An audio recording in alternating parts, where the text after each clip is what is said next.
Chapter 108. The body examination would be held 3 days before the wedding. As expected, the person who would perform the body examination on Miss Vera was Queen Aisha. Although the King and Prince William were not satisfied with this candidate, they could not find a more suitable candidate. Naturally, the location of the body examination was Queen Consort's palace. It was a private and solemn place. When Colin led Vera into the palace, he found that all the high-level officials of the half-elf kingdom were already there. There was an oval bed in the middle of the palace. The bed was neatly covered with dark purple silk. The pillow was a light beige color with rose patterns embroidered on it. It looked dignified and elegant. There was an opaque curtain around the bed. It was probably specially prepared for today's body examination. Colin suspected that when the curtain was closed, Queen Aisha would not even need Vera to take off her clothes before she announced that she was innocent. Is there a need for so many people? Vera looked at the half-elf nobles in the room and frowned. She was a little speechless. Okay, why don't we all leave and let Her Highness Queen Consort perform the body examination on Miss Vera alone? Your Majesty, what do you think? Duke Muller asked the sleepy king. The old king opened his sleepy eyes and seemed to have just come to his senses. He nodded slowly and said, Okay, we'll do as you say. I want to stay, the Knights of Telda said immediately. The Knight of the House of St. Hilda had never left Vera's side. Of course, that was except for the knight at the Red Maple Manor. Duke Muller was stunned for a moment before he said, Okay, then we will have to trouble the Knights of Telda. He then looked at Prince Tup and said, Your Highness, why don't you stay and entertain the guests? Prince Tup naturally did not refuse. Okay. Then I will stay too, Colin said immediately. Everyone had a strange look in their eyes, but they didn't say anything. Prince William seemed to want to stay as well, but he did not have a good excuse to do so. After all, unlike Colin and Ted, he was not responsible for Vera's safety, and unlike his younger brother, he was not Vera's fiancé. Thus, he could only support the old king and walk out with the rest of the half-elf nobles. From Prince William's point of view, this body examination was just a formality. Would Queen Aisha say that Vera was not innocent? The Earl of Avon's plan was so easily neutralized? Prince William suddenly realized that the Earl of Avon's plan was too perfunctory. After everyone had left the palace, Queen Aisha invited Vera and the others to take a seat before she said, Come on, let's have a cup of scented tea to relax your mind. Thank you, Your Highness Queen Consort. Colin also sat down at the round table and drank the scented tea that Queen Aisha had personally brewed for him as he looked around Queen Consort's palace. The overall layout of the palace was not deliberately luxurious. Instead, it had a refreshing and elegant style. In addition to the bed in the middle of the palace, there was only a sandalwood wardrobe near the wall and a dressing table near the window. In addition to a jewelry box and toiletries, there was also a pot of blood rose on the table. Your Highness Queen Consort, that blood rose is really beautiful. Vera could not help but exclaim when she saw the pot of blood rose. Indeed, although Colin had seen a lot of blood roses in the Hyacinth Chamber of Commerce and the Royal Garden, it was obvious that none of them could be compared to the one in front of him. That blooming posture and that beautiful color made it seem like a burning flame that was consuming its own life just to leave a trace of beauty in this world. Yes, it is really beautiful. Queen Aisha also sighed. She slowly walked to the window and reached out to touch the blooming blood rose with a proud look on her face. This flower was personally cultivated by me. You are really amazing. Vera could not help but exclaim, This flower is Mother's treasure. Prince Tup also laughed and said, My naughty little nephew, Charlie, once accidentally plucked a petal from this flower. As a result, Mother smacked his buttocks and he was bedridden for 10 days. Queen Aisha smiled and shook her head, That kid still hates me because of this. A few days ago, he even ruined the blood roses that I planted in the garden. Prince Tup quickly said, Mother, don't worry. I will go to the Hyacinth Chamber of Commerce tomorrow and ask Sith to send you some more blood roses. Queen Aisha shook her head and said, There is no need. Prince Tup suddenly felt puzzled, and just as he was about to ask why, Queen Consort suddenly said, Do you know why this blood rose is so beautiful? Vera asked curiously. Colin suddenly remembered the method of cultivating the blood roses that Queen Aisha had told him before. He smiled and interrupted, "Don't tell me that this blood rose was watered with the blood of a knight?" Queen Aisha glanced at Colin with her big charming eyes and chuckled, "Yes. And it is not just blood." Colin frowned and suddenly felt that Queen Aisha's state seemed a little strange today. "Not just blood, what else is there?" Queen Elsa leaned against the windowsill. The bright sunlight shone in from outside the window, covering her with a layer of godlike halo. Today, she was wearing a silver low-cut dress with slim shoulders, showing off her curvaceous figure without a doubt. Her face was also obviously carefully dressed up. Her pink cheeks and soft red lips, together with the gorgeous blood roses, exuded a breathtaking beauty. Queen Aisha smiled when she heard Colin's question. "And the head? What?" The other 4 people in the room were shocked by this answer. Prince Tup smiled awkwardly and said, "Mother, what nonsense are you talking about?" Queen Aisha smiled brightly, and suddenly the whole palace seemed to be illuminated by such a bright smile. "I'm not talking nonsense." Colin's strange feeling was getting stronger and stronger. The half-elf queen consort in front of him was very strange. Vera seemed to have realized something and quickly changed the topic. "Your Highness, why don't we start the body inspection? It is not good to let the others wait outside for too long." Queen Aisha did not move and was still caressing the blood rose's petals. Her tone became a little uncertain. "I'm not talking nonsense. If you do not believe me, you can break the flower pot and see if there is the head." "Mother!" Prince Tup stood up suddenly, as if he wanted to stop Queen Consort who was talking nonsense. But as soon as he stood up, he swayed, and it was as if he was going to fall to the ground in the next second. The Knights of Telda saw Prince Tup's condition and were suddenly frightened. They immediately stood up and touched the sword at their waist. At the same time, they wobbled and reminded him. "The tea. There is a problem with the tea." Colin blinked and also realized that the situation was not right. However, he did not panic too much. He had already experimented with it and he was immune to poison. Moreover, he did not feel any discomfort until now. Bang! On the other side, Prince Tup had already fallen to the ground. After that, Knight Ted did not hold on for long. He wobbled and fell to the ground. Vera, on the other hand, was already lying on the table, unconscious. Facing such a situation, Colin sighed secretly and quickly closed his eyes and leaned back. Bang! He fell to the ground. Chapter 109. Lying on the cold marble floor, Colin quietly opened his eyes and peeked outside. Then, he saw Queen Aisha opening the drawer of the dressing table indifferently and taking out the dagger. What is she trying to do?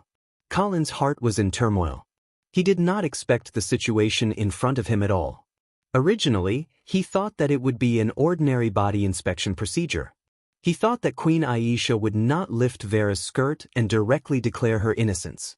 Then, the wedding would proceed as planned. He could also start to implement his plan. But now, the script was completely messed up.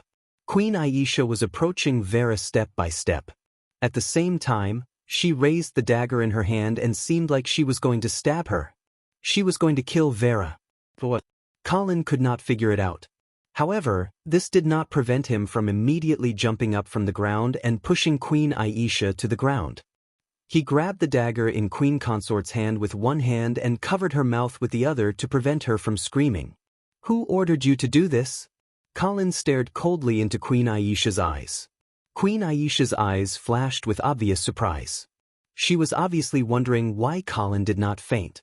But soon, this trace of surprise was replaced by calmness. No, it was not calmness. It was a dead silence. It was as if she was a person who had reached the end of her life and was no longer attached to anything in the world. Colin suddenly found that his hand that was covering Queen Aisha's mouth was wet. He thought that it was saliva, but when he took a closer look, he found that a stream of blood was oozing out from between his fingers. "Are you poisoned too?" Colin asked in surprise. But after thinking about it, he wondered, "No, you did not drink the tea at all."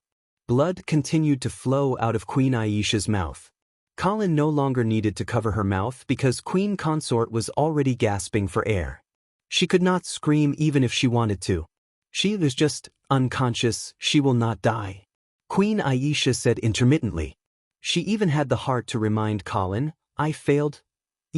Away. Tell me, who ordered you to do this? Colin only cared about the mastermind behind the scenes. Queen Aisha smiled sadly and did not answer Colin's question. Instead, she turned her head and looked at the blood rose. Did Duke Miller ask you to do this? Colin did not care. Or was to ask you to ask Sith from the Hyacinth Chamber of Commerce? However, Queen Elsa had already closed her eyes. Damn it. Don't die. Colin was depressed. If Queen Aisha died like this, how was he going to explain it when he went out later? Also, who was the mastermind behind this strange incident? Who was the one who wanted to kill Vera? Moreover, the person who ordered Queen Aisha to kill Vera was the one who wanted to kill her. Who had such an ability? Colin looked at Queen Aisha, who had completely stopped moving. He suddenly remembered that Sith had told him that Queen Consort was also a knight. Although her rank was not high, she was still a knight. So, Colin no longer hesitated and immediately bit Queen Aisha's white and slender neck. As the blood-red smoke gradually dissipated, Colin also raised his head from Queen Aisha's body. His face was still a little pale. He reached out his hand to check if Queen Aisha was still breathing. Colin was relieved. It seemed that the embrace ceremony was a success. After becoming a blood descendant, Queen Aisha had already gained the ability to be immune to poison. This way, she would not die and Colin would have the opportunity to learn from her who was the mastermind behind all this.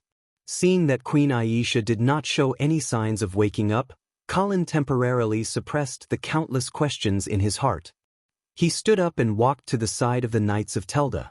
Colin remembered that this knight of the House of St. Hilda was a Fourth Order knight. Colin cut open the wrist of the Knights of Telda with his sword and let the blood slowly flow into the teacup. At this time, Colin suddenly discovered a fact that made him extremely shocked. He did not lose his rank. Shouldn't he lose his rank after the embrace? Colin carefully felt his own body. Although he was still a little weak, he was still a Third Order knight. Could it be? Colin suddenly thought of a possibility.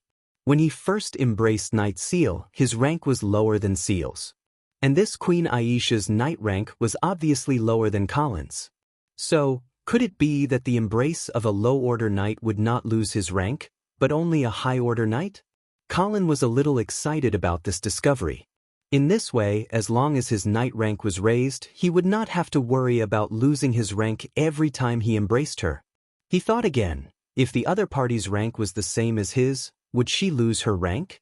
Maybe he would need to experiment further. Seeing the blood of the Knights of Telda gradually filling the teacup, Colin immediately picked it up and brought it to his mouth. Gulp, gulp.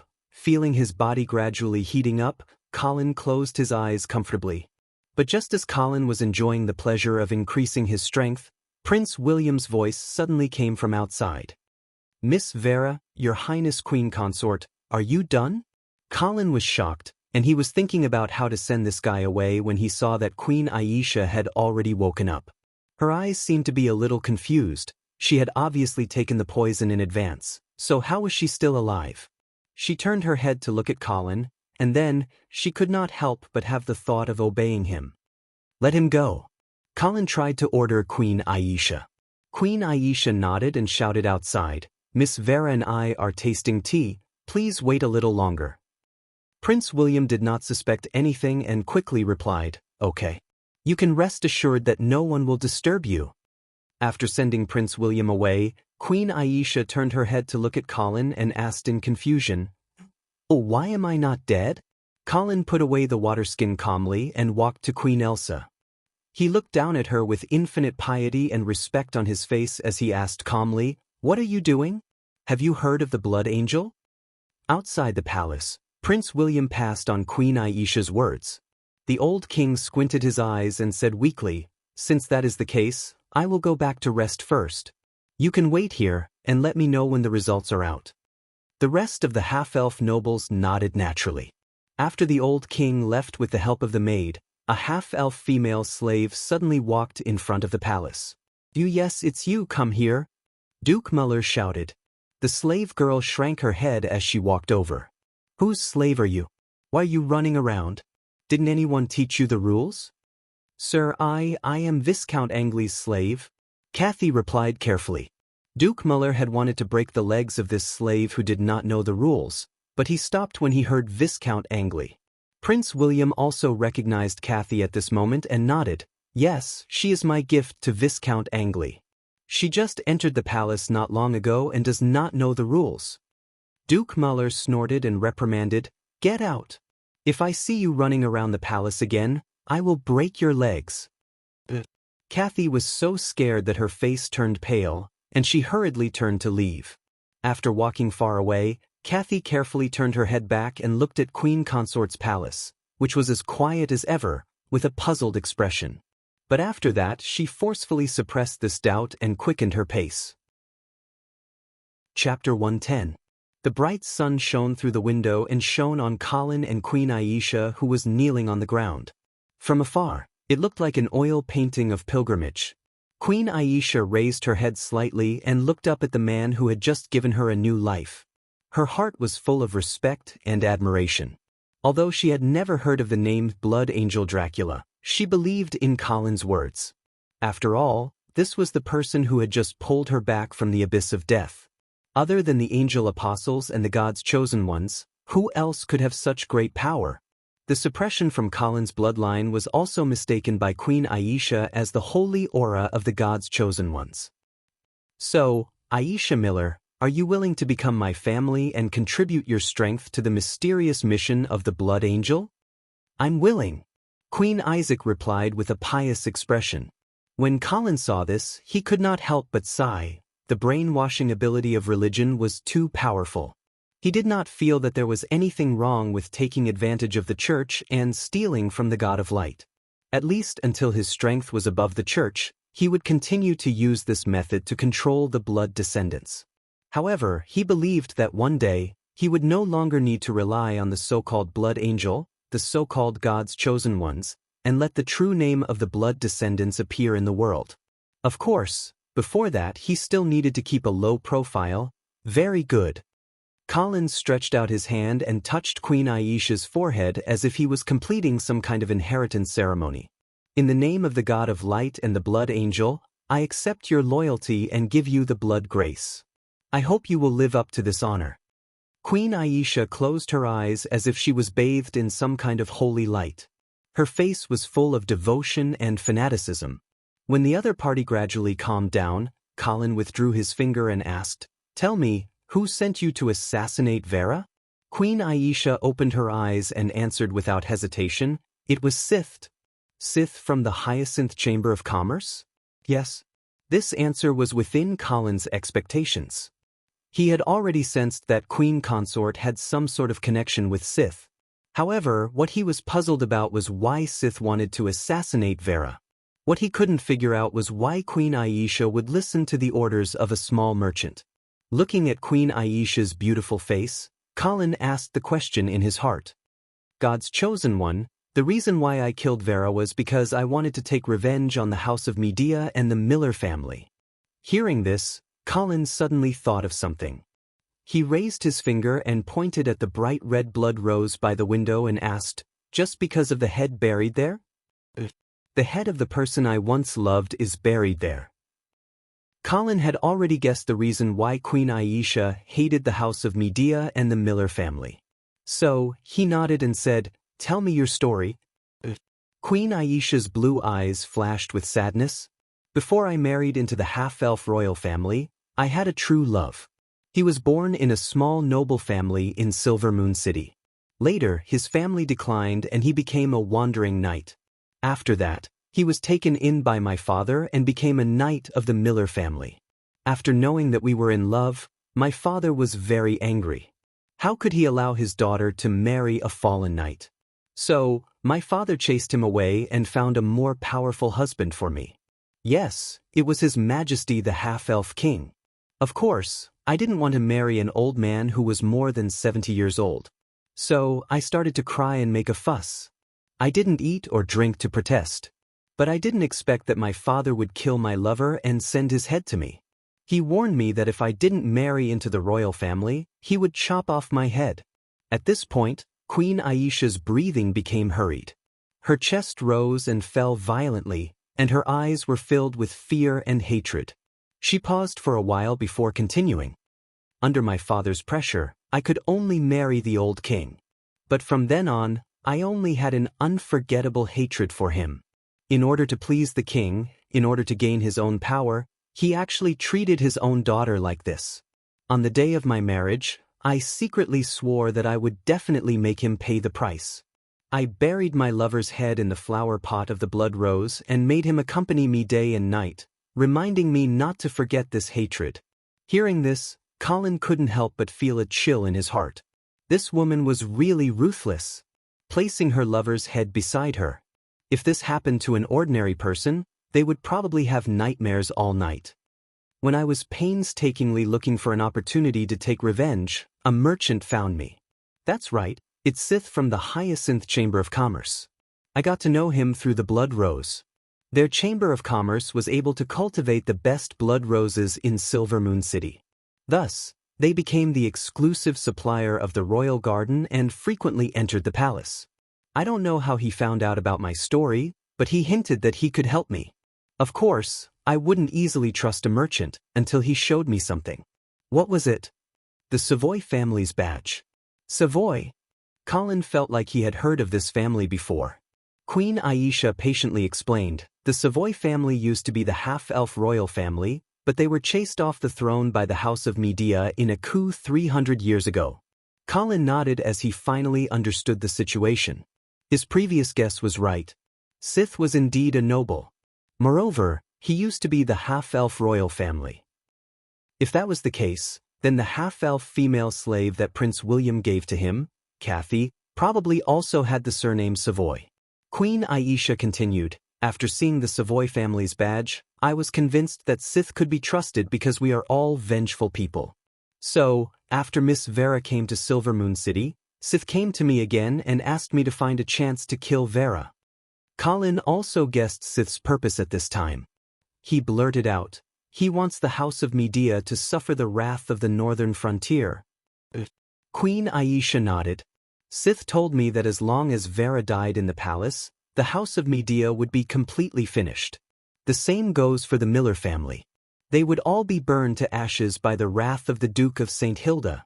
Hearing this, Colin sneered and added, Sith, as the descendant of the half-elf royal Savoy family, could take the opportunity to rise again and even ascend to the throne. Queen Aisha nodded. Yes, that was his purpose. However, I didn't care at that time, because what I wanted was revenge. As for what would become of Silver Moon City and whose hands it would fall into, I didn't care. Even if Sith ascended to the throne, he would only be a puppet. When the army of the North enters Silver Moon City, the real ruler of the city will be. Colin suddenly froze when he said this. This was because he suddenly thought of a possibility. He originally thought that the mastermind behind this assassination was Sith Savoy. But now, he felt that it might be someone else. As the saying goes, the greater the prophet, the more suspicious. If Vera was really assassinated, who would be the one who would benefit the most? Sith? Even if he ascended to the throne, he would only be a puppet. And the one who could take the opportunity to control the half-elf kingdom was the Duke of St. Hilda. Chapter 111. The sunlight outside the window was very good. It shone into the room and sprinkled on the orange-yellow teak floor, reflecting a faint halo. Vera was sleeping soundly on the round table as she bathed in the warm sunlight. The corners of her mouth were slightly raised, and even her cute little dimples were revealed. She seemed to be having a good dream. However, such a beautiful scene could not warm Colin's heart. This was because he had now guessed that the Duke of St. Hilda was behind Sith.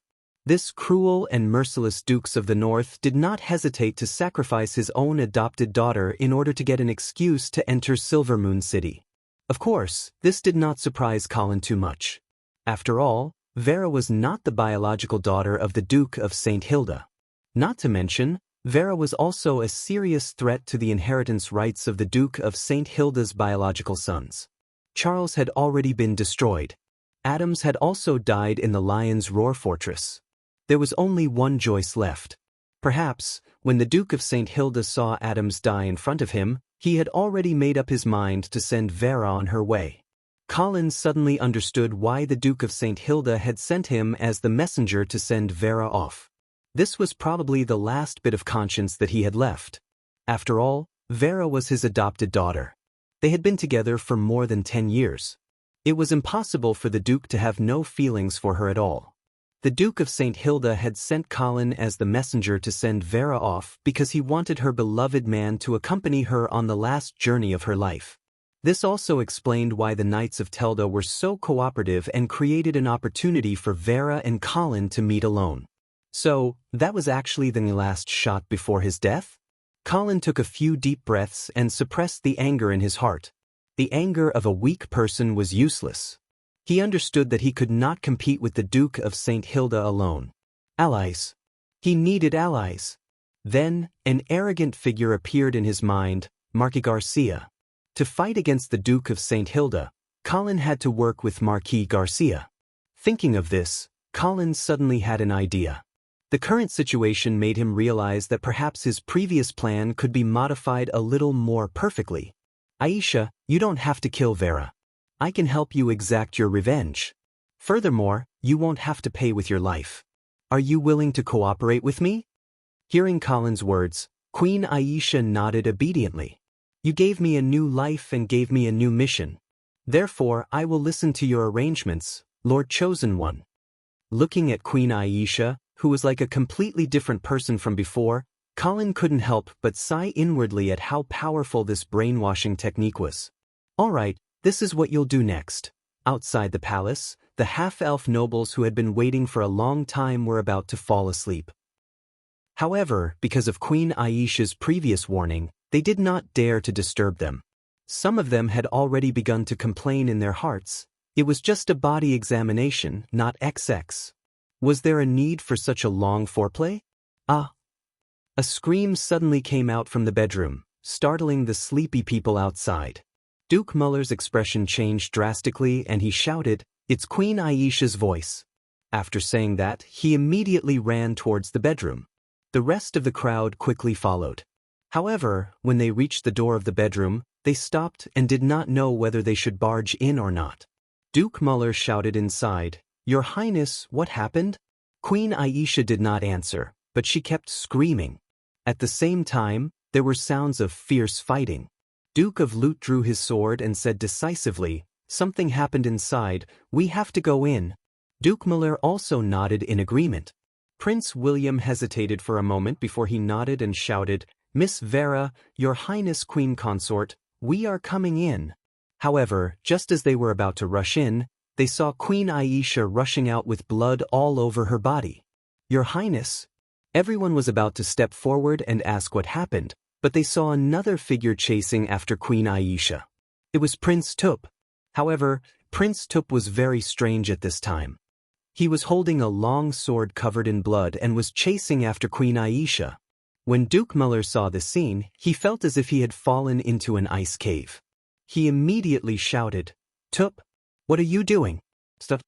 However, Prince Tup did not pay any attention to Duke Muller. He was still staring at Queen Aisha with bloodshot eyes. "Tup, you are courting death." The Duke of Lute roared, and the long sword in his hand emitted a dazzling holy light as he slashed at Prince Tup. Boom! The marble floor exploded, and a large number of stones sputtered like bullets. Many of them hit Prince Tup, causing him to be covered in bruises. However, the Duke of Lute's sword was more of a warning. Otherwise, with his strength as a fourth-rank knight, he would have been able to kill Prince Tup in a second. Duke Muller took the opportunity to rush in front of Prince Tup and shouted, "Tup, what are you doing? Put down your sword." In fact, Duke Muller's actions were more to protect Prince Tup. Unfortunately, Prince Tup seemed to have gone completely crazy at this time. He directly slashed his sword at Duke Muller in front of him. Clang! Duke Muller blocked Prince Tup's sword, but his heart sank. At this time, Queen Aisha, who had escaped from danger, suddenly turned around and shouted at the top of her lungs, "Kill him! I order you to kill him!" Prince William looked at all of this in a daze. He did not understand the situation at all. He quickly asked, "Your Highness Queen Consort, what happened inside? Why did Tup become like this?" "He is crazy, he is crazy." Queen Aisha cried out with blood and tears on her face. "He killed Miss Vera?" Boom. Queen Aisha's last sentence was like a sudden clap of thunder, and all the high-ranking half-elf officials present were stunned. "Vera is dead? Prince Tup killed her?" If this did not come from the mouth of Queen Aisha, who was covered in blood, everyone would have thought that this was a joke. However, they could not laugh now. Under the bright sunshine, they felt as if they had fallen into an ice cave. It's over. The Miller family is over. The House of Medea is over. The half-elf kingdom is over. Ah! I will kill you, you bastard! Duke Muller roared as he waved the sword in his hand. He no longer held back and slashed at Prince Tup's vital points. It was as if this was the only way to alleviate the fear in his heart. Don't. The Duke of Lut raised a steel shield and charged towards Prince Tup like a strong rhinoceros. Boom! Prince Tup spat out a mouthful of blood as he was sent flying and slammed into the wall of the palace. However, such a heavy blow did not make him lose his mobility. He stood up again and let out a terrifying roar that didn't sound like a human's. Then, he waved the longsword in his hand and charged toward Queen Elsa again. It was as if he would not stop until he achieved his goal. "You are courting death." The Duke of Lut was completely furious. Boom! Prince Tup was sent flying again. However, the Duke of Lut did not let him go this time. He chased after him and stepped on his chest. Prince Tup finally calmed down and a large amount of blood oozed out of his mouth. It was not until this time that everyone noticed that Colin had appeared at the entrance of the palace. In his arms, he was holding Vera, who was covered in blood. Chapter 112. Viscount Angley, Miss Vera she, Prince William looked at the man with a cold expression and suddenly felt his heart palpitate. However, he still braced himself and asked carefully.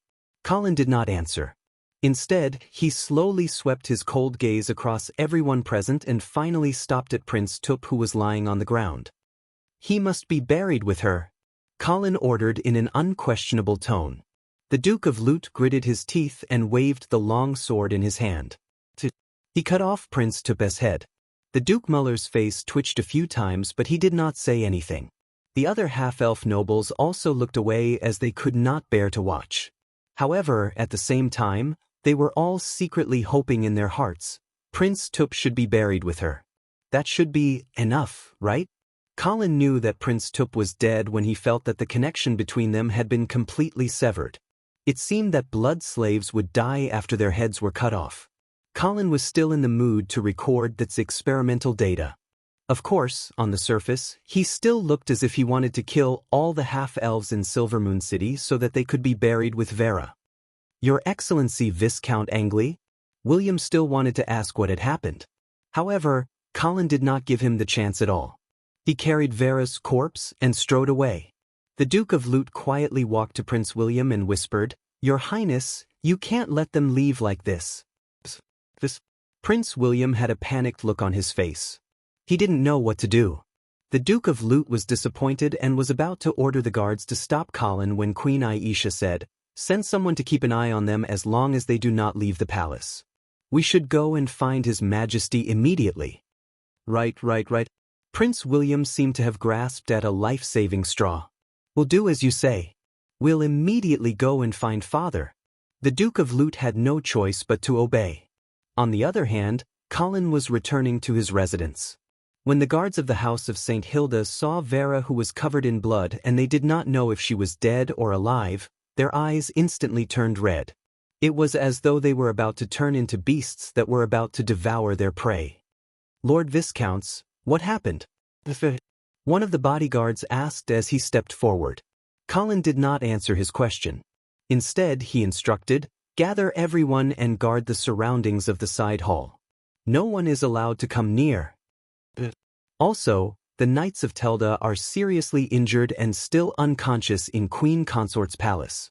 Send someone to bring him back. When he wakes up, tell him to look for me immediately." Send someone back to Winter City to send a message. Colin gritted his teeth as he tried to squeeze out a tear.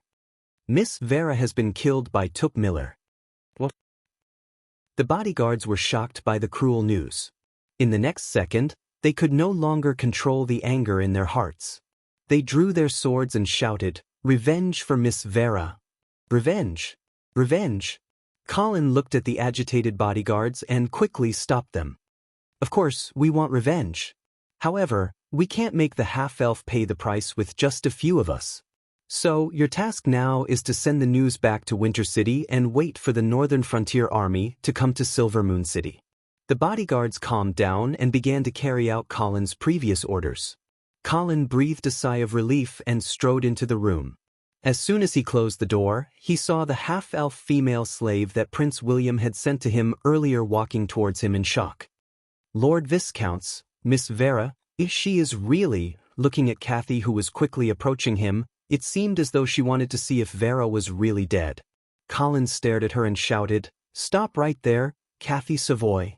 Kathy was stunned when she heard Colin calling out her true identity. Colin took the opportunity to walk to the bed and placed Vera's body on the bed. "Lord." Kathy seemed as though she wanted to explain herself. Colin did not even turn around. He just said coldly, "I am not in the mood to play undercover games with you right now. So, you better be smart. Otherwise, killing you will be as easy as stepping on an ant." Kathy shrank her head and did not dare to speak anymore. "Go and find a coffin." So, Kathy felt as though she had been granted amnesty and she quickly ran out of the room. However, Colin's actions also made her certain that Vera was really dead. When she reached a corner where no one was looking, Kathy quietly took out a green bamboo from her clothes and threw it on the ground. After a while, the bamboo started to burn quietly. There was no dazzling fire, only a faint green smoke. Wisps of smoke continuously floated into the air. In the king's bedroom, a group of half-elf nobles were holding their breaths as they listened to Queen Aisha's narration. As soon as I finished telling them the results of the body examination, Prince Tup suddenly pulled out his sword and stabbed Miss Vera. We did not even have time to react. "What is the result of the body examination?" Suddenly, one of the half-elf nobles asked. Queen Aisha did not answer, and it seemed as though she felt that this was a stupid question. Her silence also made everyone understand that Vera was no longer a virgin. However, could it be that Prince Tup suddenly went crazy because of this and wanted to kill Vera? That was too inconceivable. If Queen Aisha had not said this personally, and if everyone had not seen Prince Tup's madness with their own eyes, no one would have believed such a ridiculous statement. However, the truth seemed to be so ridiculous. "Why did you tell them the results of the body examination?" Duke Muller suddenly questioned Queen Aisha. Queen Aisha smiled coldly. "Duke, do you want me to lie?" "Why not?" Duke Muller said without thinking, and it seemed as though he was going crazy. He never expected that his daughter would betray the family like this. Duke Muller could not understand Prince Tup's behavior at all. "If you are not a virgin, then so be it. Do you have to draw your sword and kill someone?" When they saw that Duke Muller dared to openly ask Queen Aisha to lie, none of the half-elf nobles reprimanded him. In fact, many of them secretly agreed with him. If Queen Aisha had told a small lie, at least the situation would not have gotten out of hand. Weren't Viscount Angley and the Knights of Telda present at that time? Could they not have stopped Tup? The Duke of Lut suddenly questioned. "Because Tup poisoned the tea, we all became dizzy and our fighting strength was greatly reduced." Queen Aisha decisively threw the blame to the Duke of Lut. "Didn't you prepare the tea yourself? How could Tup poison it?" "How would I know? Also, the tea was prepared by the maidservants, not me." "Are you saying that Tup bribed your maidservants?" "It's possible. That means that he had already poisoned the tea before the test results came out? Perhaps he had already guessed that this would happen. But that doesn't warrant killing." You'll have to ask Tup about that." "Enough." The old king roared and interrupted the confrontation between the Duke of Lut and Queen Aisha. His chest heaved up and down violently, as if he would faint in the next second. "The most important thing right now is to immediately seal off the news. Everyone present, without my permission, is not allowed to divulge today's matter." Duke of Lut, immediately bring people to seal off the city gates. No one is allowed to enter or leave. The Duke of Lut immediately obeyed. But when he raised his head, he saw that the old king's eyes had rolled back and he had fainted. "Your Majesty! Your Majesty!" The hall was instantly thrown into chaos. Chapter 113. At the Hyacinth Chamber of Commerce. In the garden filled with blood roses, Sith was staring at the sea of flowers in front of him in a daze. A maid approached him carefully and asked, "My lord, do you need something to eat?" Sith waved his hand impatiently. The maid hurriedly and quietly retreated. Sith paced back and forth in the pavilion, his expression becoming more and more anxious as time passed. Just as the sun was about to set, an attendant hurriedly ran into the garden and reported, "Sir, I saw the green smoke in the palace." Sith stared and asked anxiously, "Are you sure?" "Yes, my lord. I swear on my family's honor." "Good." Sith clapped his hands excitedly and ordered, "Send someone to inform Winter City immediately. Be quick." "Yes, my lord." Half-Elven Palace. A group of half-elven nobles had already left in a panic. Queen Consort had also gone back to bathe and change out of her blood-stained clothes. Only Prince William and the unconscious king were left in the empty palace. However, after Prince William dismissed the servants around him, the unconscious king suddenly opened his eyes and sat up from the bed. Prince William pulled a long face and hurriedly asked, "Your Majesty, now what should we do?" The king glared at his son and said calmly, "What are you panicking for? The more dangerous the situation is, the calmer you have to be." "Yes, my lord." Prince William nodded, but he could not hide the fear on his face. The king's eyes flashed with disappointment, but he could not be bothered to teach his useless son a lesson. He knew very well that the half-elven kingdom, or more accurately, the House of Medea, had reached a critical moment of life and death. Vera's death in Silvermoon City was a disaster for the House of Medea. It did not matter what conspiracy was behind this, who was the mastermind, or why Prince Tup had suddenly gone crazy. These were no longer important. What was important was that the Duke of St. Hilda needed someone to vent his anger. And the king did not want it to be the House of Medea. Therefore, he had to take measures as soon as possible to divert this disaster that could destroy the House of Medea. As for who to blame for this disaster, the king's eyes flashed fiercely as he ordered Prince William, "Listen carefully. Listen carefully. There are 5 things you need to do now. First, send someone to keep an eye on the Miller family. Millers. Don't let anyone escape. Also, arrange for the Duke Muller to meet me tomorrow morning. Second, you personally go to see the emissary of the Eastern Region's St. Poulos family. Tell them to come see me tomorrow morning, but don't tell them what happened in the Queen's bedroom. Third, immediately send someone to seal up the Hyacinth Chamber of Commerce. Yes, the Chamber of Commerce I asked you to investigate. Put the person in charge under control. Fourth, send someone to keep an eye on Viscount Angley and his men. Forbid them from leaving the palace or sending any messages to the outside world. Fifth, cough cough. The king spoke so quickly that he choked on his next piece. Prince William hurriedly picked up a cup of water and handed it over. The king drank a few mouthfuls of water and calmed himself down before continuing. Fifth, put the entire city under martial law. No one is to leave Silvery Moon City without my orders. Not just people, but also carrier pigeons. Go find your uncle and have him arrange for rangers to guard the city walls. Kill any carrier pigeons that fly out of the city. Prince William nodded decisively. The old king's orders made him feel much more at ease. Just as he was about to carry out his orders, Prince William suddenly thought of someone and asked, "Father, Queen Aisha is also a member of the Miller family.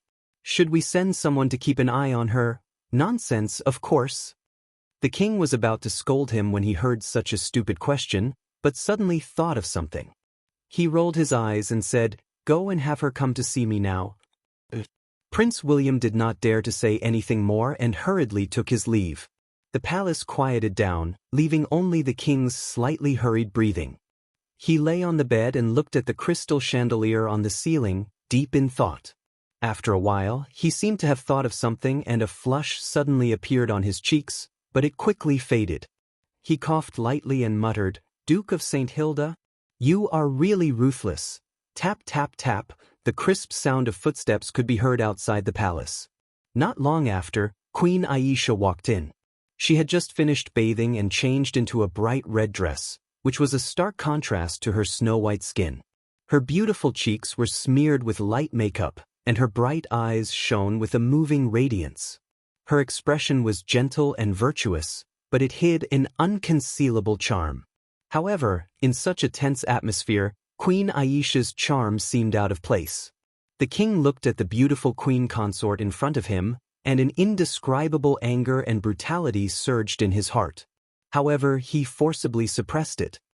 "Aisha, cough cough, I haven't seen you in a long time.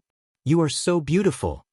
Queen Aisha came to the bed and looked down at the old king who was on the verge of death, as if he would return to the God of Light's embrace in the next second. Her face revealed a mocking smile. "Your Majesty, have you seen a caged bird?" The king did not understand and hummed a few times. Queen Aisha smiled even more charmingly. "A caged bird's happiest moment is when the cage is turned into ashes." "So, you hate me that much? Your Majesty, you must be joking." "Why would I hate you?" "Then, can you tell me, what exactly happened in your palace today?" "What happened? Didn't I say it clearly in front of everyone?" Cough, cough, cough. The old king suddenly coughed violently, and his breathless appearance made people worry that he would not be able to catch his breath and would die. However, Queen Aisha looked at the old king calmly, and did not even have the intention to help pat his back. After a while, the old king finally caught his breath and said in a weak voice, "Can't. Cough, cough. Let me, dying man. Die with understanding?" Queen Aisha was completely unmoved and chuckled. "Your Majesty, you will live a long life. How can you be a dying man?" Seeing that it was useless to pretend to be dead, the old king gave up. "Aisha, do you know that if the Duke of St. Hilda blames someone, the first to bear the brunt of it will definitely be the Miller family?" "So?" Queen Aisha's nonchalant expression hurt the old king. It was as if he had punched the air, and it was so uncomfortable that he wanted to vomit blood. "If there is nothing else, I will take my leave first." The old king's expression became extremely gloomy, and he growled unwillingly, "Aisha, no matter what that person promised you, you must think clearly about what your true foundation is. Don't find out in the end that you have no value at all and be casually abandoned." Queen Aisha smiled charmingly and deliberately shrugged her right shoulder, letting the slender shoulder strap slide down, revealing a faintly discernible snow-white skin. "How can I have no value?" After saying that, she smiled and turned to leave, leaving behind the old king who had been teased until he was full of anger but unable to do anything. Chapter 114. Knock, knock, knock. Colin opened the door and saw a guard of the House of St. Hilda standing outside. After seeing Colin, he immediately reported loudly, "Sir, the palace is under the control of the Silver Moon Guard. We are not allowed to leave." Sure enough, Colin was not surprised. The House of Medea must be blocking the news now to give them enough time to deal with the situation. When the guards saw that Colin did not speak, a bloodthirsty light appeared in his eyes. He growled, "Sir, why don't we fight our way out? How many people do you have? Can you fight your way out of Silver Moon City? We can give it a try. Even death will not stop us from moving forward."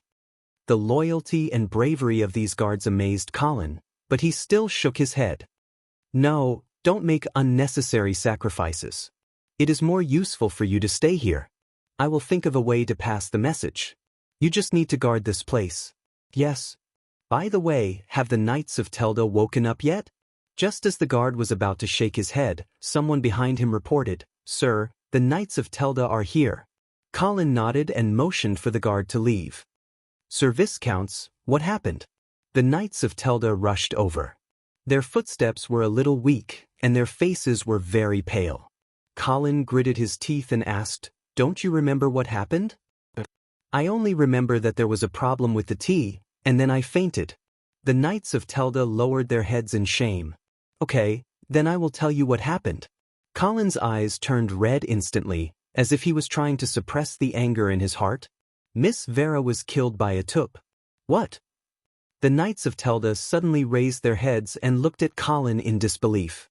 However, Colin's solemn and painful expression told him that all of this was true. At this time, he finally reacted. No wonder the guards of the House of St. Hilda had such expressions on their faces along the way. No wonder the atmosphere in the palace was so heavy and tense. No wonder the surrounding Silver Moon Guard soldiers were looking at him so warily. At this moment, the Knights of Telda felt as if the sky was falling down on them. Colin carefully observed the expressions of the Knights of Telda, trying to determine if their shock was real or fake. Now, it seemed that this knight of the House of St. Hilda was really scared silly. Colin had speculated that the Knights of Telda might be the Duke of St. Hilda's backup assassins. If Queen Aisha's assassination failed, this knight could serve as double insurance. But now, it seemed that this was not the case. In fact, it made sense when he thought about it. The Knights of Telda would never become Vera's murderer. This was because if Vera really died in the hands of the Knights of Telda, Marquis Garcia would definitely betray them immediately and lead the Black Cavalry to Coldwinter City. Therefore, the Duke of St. Hilda would definitely not be so unwise. On the contrary, Queen Aisha was an excellent scapegoat. The crazy Marquis Garcia would immediately lead the Black Cavalry to Silver Moon City without the Duke of St. Hilda's orders. Then I'll kill Tup. The Knights of Telda roared. Tup is already dead. Then I'll go and destroy the Miller family. Looking at the murderous knight in front of him, Colin suddenly had a headache. Don't you think before you brag? How are you going to kill him? I don't think we will be able to get out of the palace with so few of us. Fight for the oath and die for honor. This is my creed as a knight. Colin had a headache and he had to change his way of persuading him. I know that you are not afraid of death, but you can't die in vain. What's more, how can the Miller family be enough? I want the House of Medea and all the half-elf nobles to be buried with Miss Vera. So, you have to wait patiently for the moment when the army of the north arrives. So, are we not going to do anything now? No, I want you to stay here and prevent the House of Medea from acting out of desperation. It doesn't matter if we die, but we must not let them taint Miss Vera's body. The Knights of Telda finally calmed down and they seemed to agree with Colin's reasoning. After sending the stubborn knight away, Colin walked back to his room.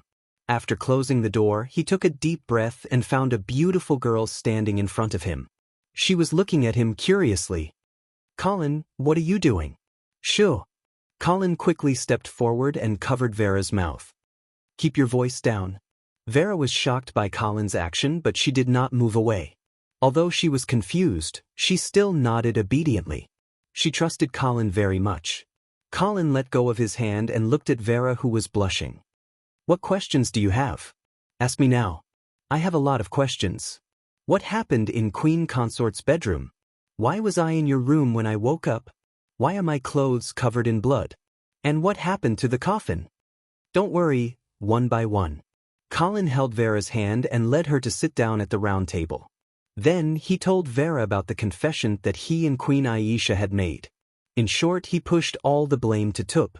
As for why Tup wanted to kill Vera, perhaps he was just a lunatic.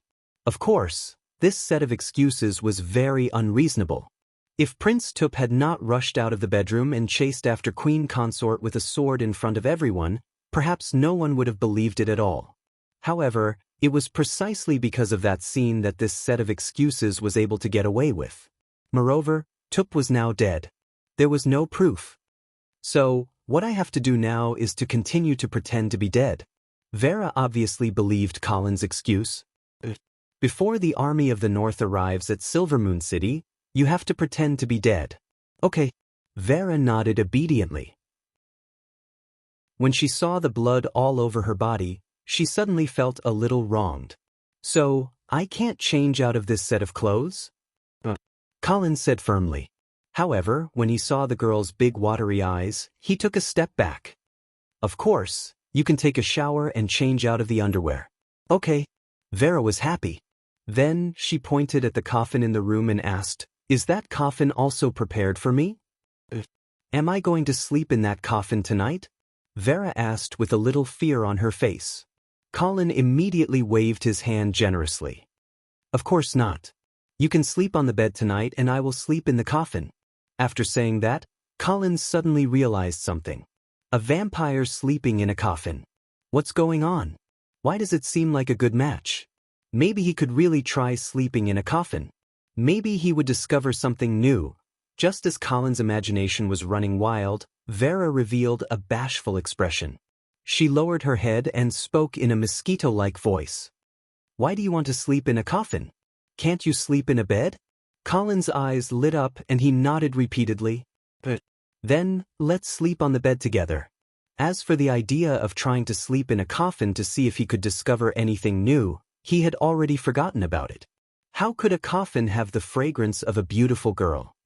It is getting late. Why don't we go to bed early? I have to take a shower first. Then, let's take a shower together.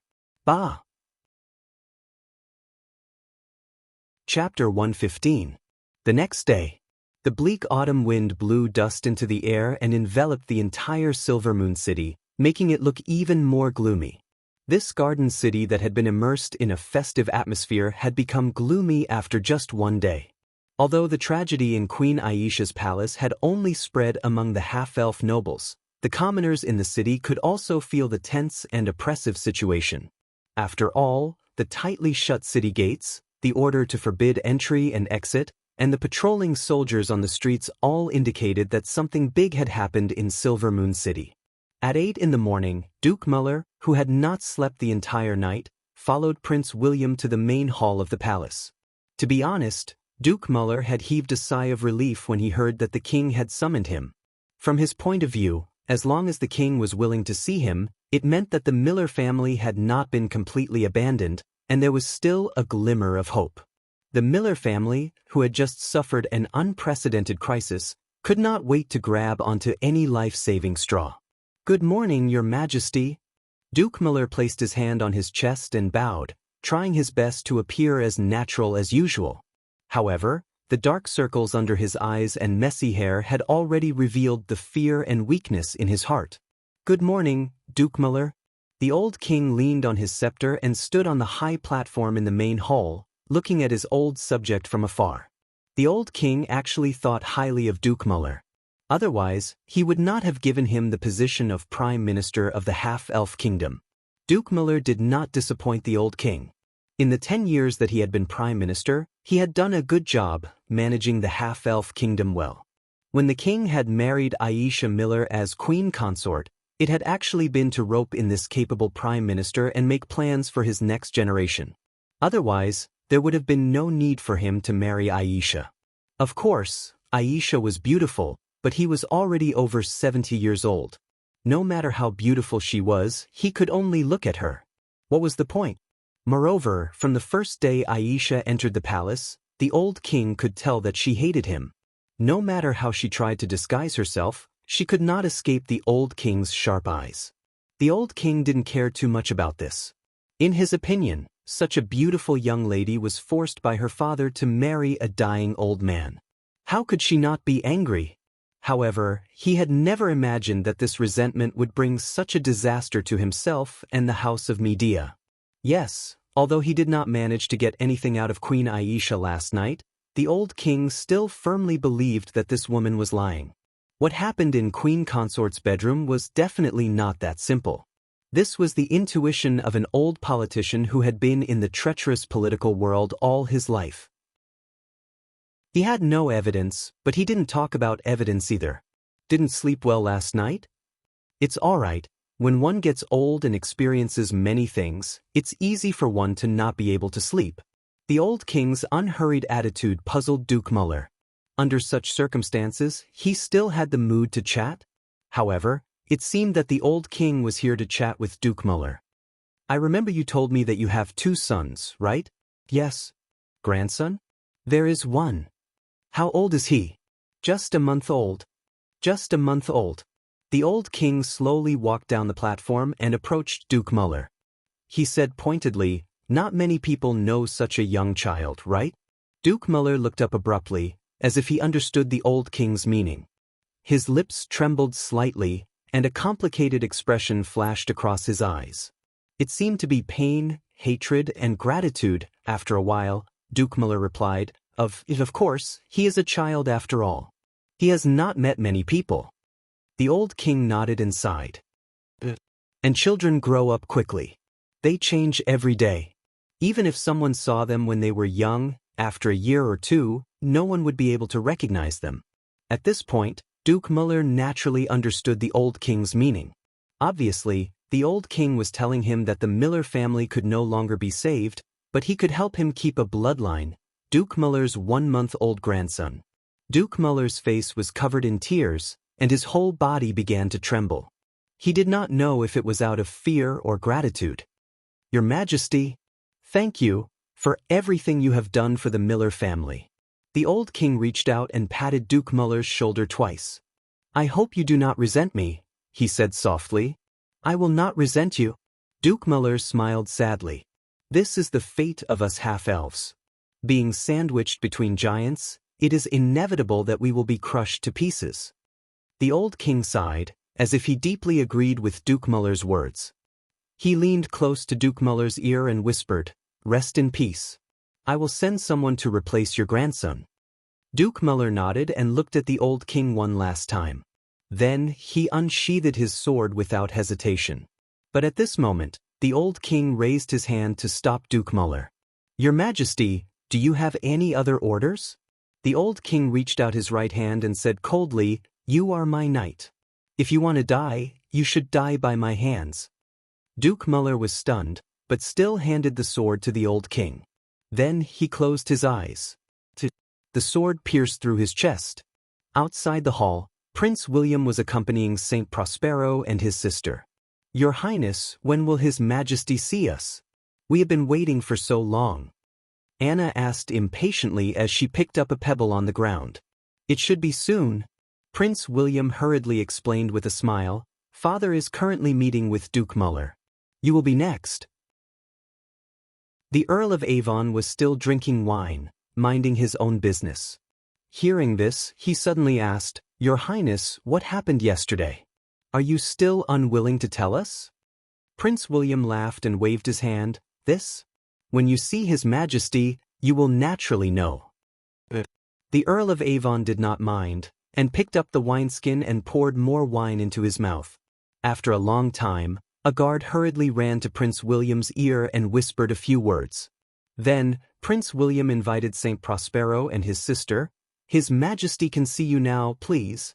The Earl of Avon and Anna immediately strode forward into the hall. "Prince William, don't you want to go in with us?" The Earl of Avon suddenly turned around and asked. "I won't go. His Majesty only said that he wants to see you." "Okay." The two siblings did not suspect anything and walked into the hall. However, the hall was empty, and there was not a single person in sight.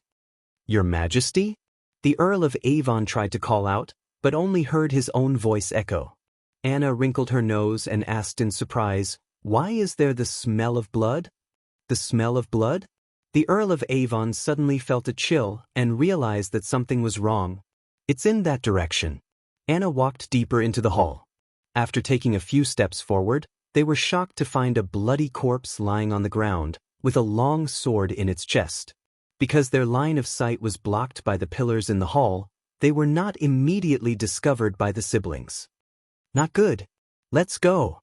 The Earl of Avon quickly grabbed his sister's arm and ran out of the hall. "What's wrong, brother?" Anna was still in a daze. "This is a trap." Chapter 116. My two esteemed guests, where are you going? Before Saint Prospero and his sister could run out of the main hall, Prince William appeared at the entrance. Behind him stood the Silver Moon Guard. The Earl of Avon stopped in his tracks and suddenly laughed. "Your Highness, to be honest, this plan is a little too crude." Prince William looked puzzled. "What do you mean? I don't quite understand." Then he took a few steps forward and asked, "Where's His Majesty? Why are there only the two of you?" Anna's beautiful face stiffened. She was about to speak but was stopped by her brother. At this moment, Prince William had already walked into the hall. Then he found the corpse. Duke Muller, what happened to you? Seeing Prince William running towards the corpse, the Earl of Avon shook his head and laughed coldly. Your Highness, your acting is really terrible. Prince William ignored the Earl of Avon's mockery.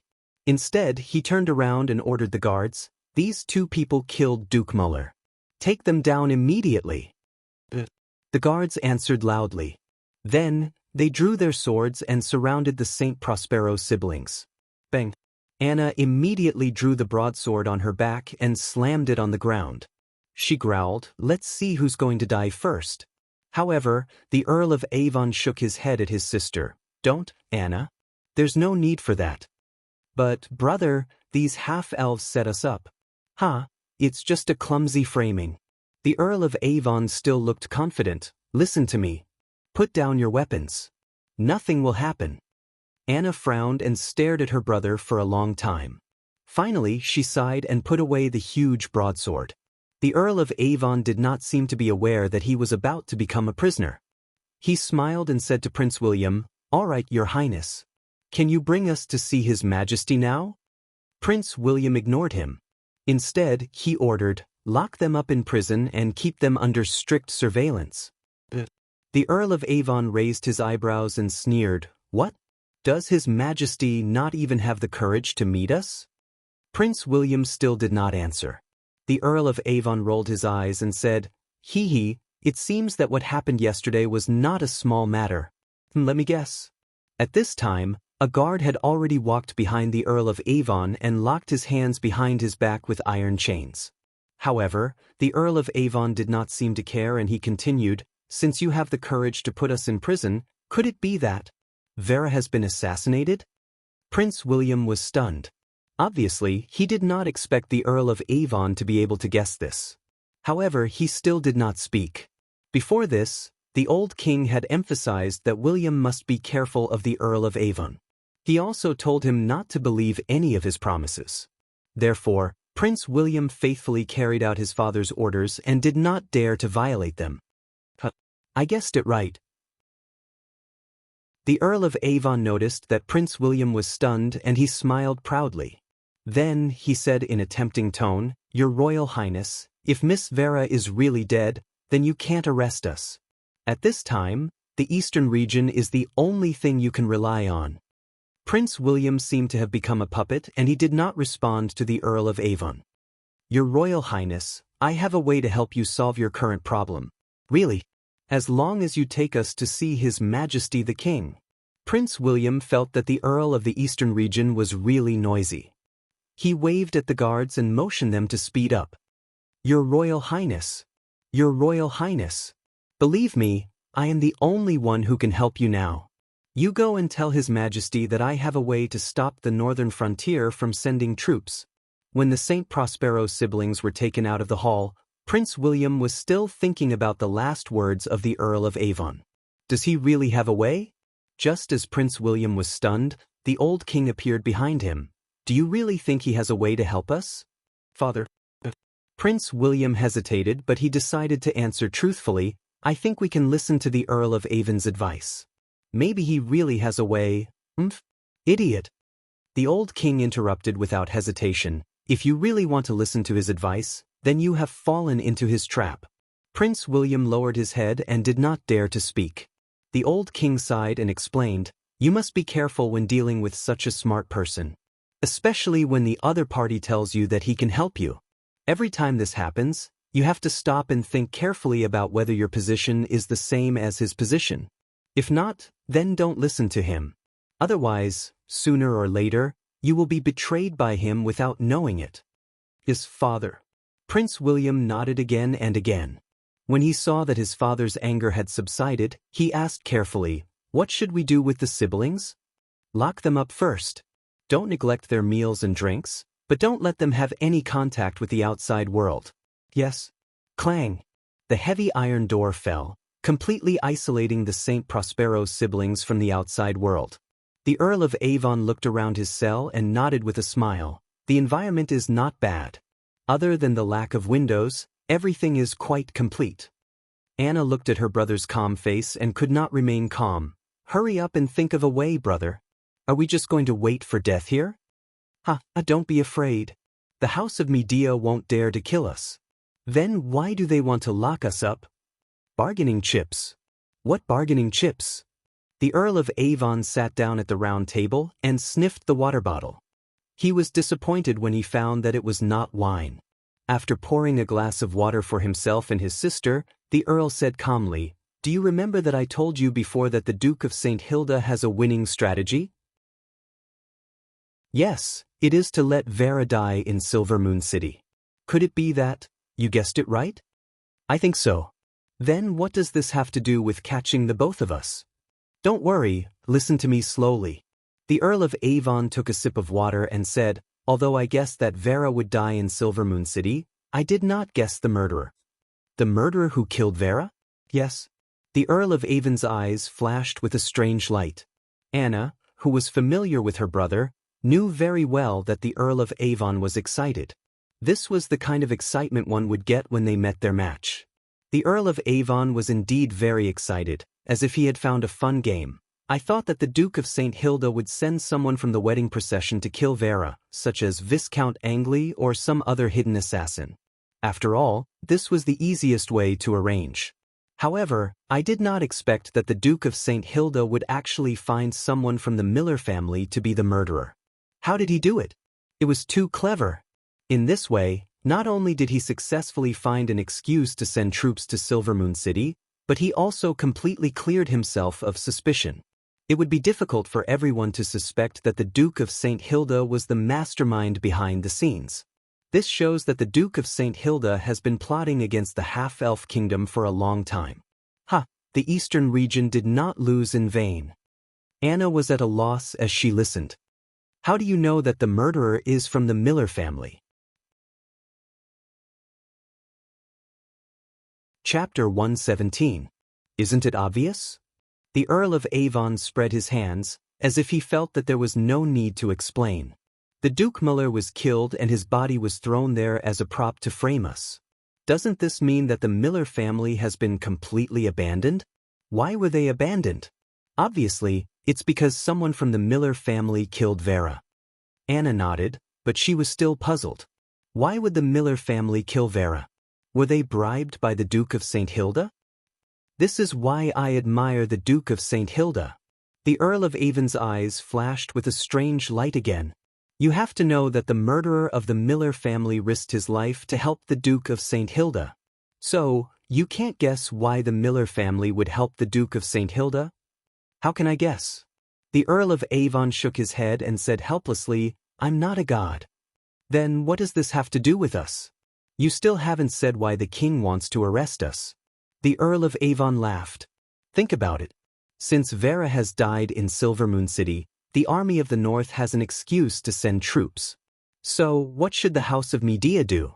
Anna thought for a while, and then she said, they definitely can't stop the army of the North from entering Silver Moon City. So, they can only find a scapegoat to bear the anger of the Duke of St. Hilda. That's right. The Earl of Avon snapped his fingers and nodded. First of all, the Miller family is definitely doomed. No matter who the murderer is, this family must be destroyed. The blood of the House of St. Hilda is not that easy to stain. However, the Duke of St. Hilda's anger might not be completely extinguished by the Miller family. This was especially true for the House of Medea. Since Vera had died in the half-elven palace, they would definitely have to bear some responsibility. If I were the Duke of St. Hilda, I would definitely use this opportunity to remove the royal status of the House of Medea and replace it with a half-elf noble as the master of Silver Moon City. This way, the new royal family would have to rely on the power of the House of St. Hilda to control the half-elven kingdom, unlike the House of Medea, which constantly wavered between the eastern and northern frontier to please both sides. Therefore, in order to prevent this from happening, the House of Medea had to find a way to save itself. And the best way to save himself was to tell the Duke of St. Hilda that he was determined to break with the eastern region. This way, the Duke of St. Hilda would not have to look for a new puppet to help him rule the half-elven kingdom. So that's how it is. Anna suddenly understood. So, the two of us are the bargaining chips for the House of Medea to break with the eastern region. Yes, as long as they capture us and hand us over to the Duke of St. Hilda, The House of Medea would have completely offended the House of Saint Prospero. They could only follow the path of the northern frontier to the end. Anna nodded, but then she seemed to have thought of something. Suddenly, her face changed and she hurriedly said, "Then, in order to show their loyalty to the Duke of St. Hilda, will the House of Medea kill us?" Count Elvin froze for a moment before chuckling. "My silly sister. How could the House of Medea have the guts to do so? Once they are stained with the blood of the House of St. Prospero, it will be an endless hatred. How could a small half-elven royal family have the guts to offend the holy knight family of the empire? If they really dare to do so, the House of Medea will immediately become the public enemy of the Radiant Empire. Even the Duke of St. Hilda will not protect them." Anna sighed in relief, sat down at the round table, and took a sip of water. "So, we're just going to wait here?" "Yes, we're going to wait. I've already told you that our trip to Silver Moon City is destined to be in vain. Sigh, it's a pity that there's no good wine here." At this point, the Earl of Avon stood up and slammed the thick iron door, shouting, "Hey! Those outside, can you send in some wine?" Anna looked at her unreliable brother and silently rolled her eyes. Outside Silver Moon City, an army of about 1,000 people was moving quickly. Hurry up, all of you start running. If we don't reach Silver Moon City before the sun sets, I'll have to sleep in the suburbs with you all again." The Knight of Rigo's loud voice kept ringing, and he seemed to be in a bad mood. After parting at Winter City, he followed Colin's orders and returned to Ice Stone City to lead 1,000 people to meet up with Colin in Silver Moon City. However, on the way back to Ice Stone City, he was harassed by a few bandit groups for a long time, which was why he was delayed until now. Usually, as long as he flashed the roaring white-beard flag, normal bandit groups would definitely not dare to attack a noble's army. However, for some reason, the bandit groups seemed to have collectively gone crazy this time, making it extremely difficult for the Knight of Rigo to return to Ice Stone City. What he didn't know was that these bandit groups were also so hungry that they had no choice. The invasion of trolls this spring caused a large amount of fertile land in the northern frontier to be wasted. The spring plowing was delayed, and the autumn harvest was naturally not good. Therefore, the northern frontier was destined to have a difficult winter this year. The bandit groups were even crazier because of this. The nobles' guards that they usually avoided were now even more daring. In short, after the Knight of Rigo returned to Ice Stone City with difficulty, he realized that he had been delayed for too long. He was afraid that he might not be able to reach Silver Moon City before Vera's wedding. Burning with anxiety, he naturally found Knight Siar and wanted to take the cavalry with him. Colin's orders were only for him to take 1,000 people to Silver Moon City, and he didn't say whether they would be infantry or cavalry. However, Knight Siar was unwilling and insisted that the cavalry had not finished their training. If they were sent to the battlefield now, they would basically be sent to their deaths. Helpless, the Knight of Rigo could only take 1,000 infantry and speed up madly, almost exhausting the soldiers to death, before they finally arrived at Silver Moon City in time for the wedding. Looking at Silver Moon City under the sunset, the Knight of Rigo finally let out a sigh of relief. He didn't have time to admire the beautiful scenery of the Garden City under the sunset. The Knight of Rigo immediately prepared to enter the city. However, before he could get close to the city gate, a sharp arrow was shot in front of him. "Stop! Who are you people?" An interrogative voice came from the top of the city wall. The Knight of Rigo took the Angeli family's flag from the flag-bearer beside him and waved it vigorously. "I am the Angeli family's Knight of Rigo Morbin. I am here on Viscount Angli's orders to attend the wedding of Miss Vera and Prince Tup." Originally, the Knight of Rigo thought that as long as he showed the flag, the half-elves would naturally open the city gate and warmly welcome him in. However, things didn't go as he expected. "I'm sorry, Sir Knight. According to His Majesty's orders, to ensure the safety of the wedding, no one is allowed to enter or leave Silver Moon City during this period." The Knight of Rigo's eyes widened as a thought flashed through his mind. Something happened. Chapter 118. I'm prepared to take down Silver Moon City. What do you think? The Knight of Rigo turned around to look at the officers accompanying him. His words almost scared them silly. My lord, this isn't good. What's not good about it? The Knight of Rigo glared. His shiny bald head reflected the sunlight, making him look exceptionally ferocious and frightening. We only have 1,000 people. Can we take it down? An officer asked cautiously. The Knight of Rigo said disdainfully, Isn't Silver Moon City famous for surrendering without a fight? Who knows, they might just surrender the moment we attack. The officers were speechless for a moment. If Silver Moon City surrendered without a fight when faced with an army of 1,000 people, then the half-elf kingdom might as well disband. My lord, if nothing happened in the city and it's really just because of the wedding and we attack rashly, then wouldn't that be too much of a joke? Yes, yes, yes. My lord, our brothers have been rushing for a long time. We don't have the strength to attack the city now. My lord, why don't we send someone back to the northern frontier to deliver a letter? If something really happens in Silver Moon City, Lord Duke of St. Hilda won't sit idly by.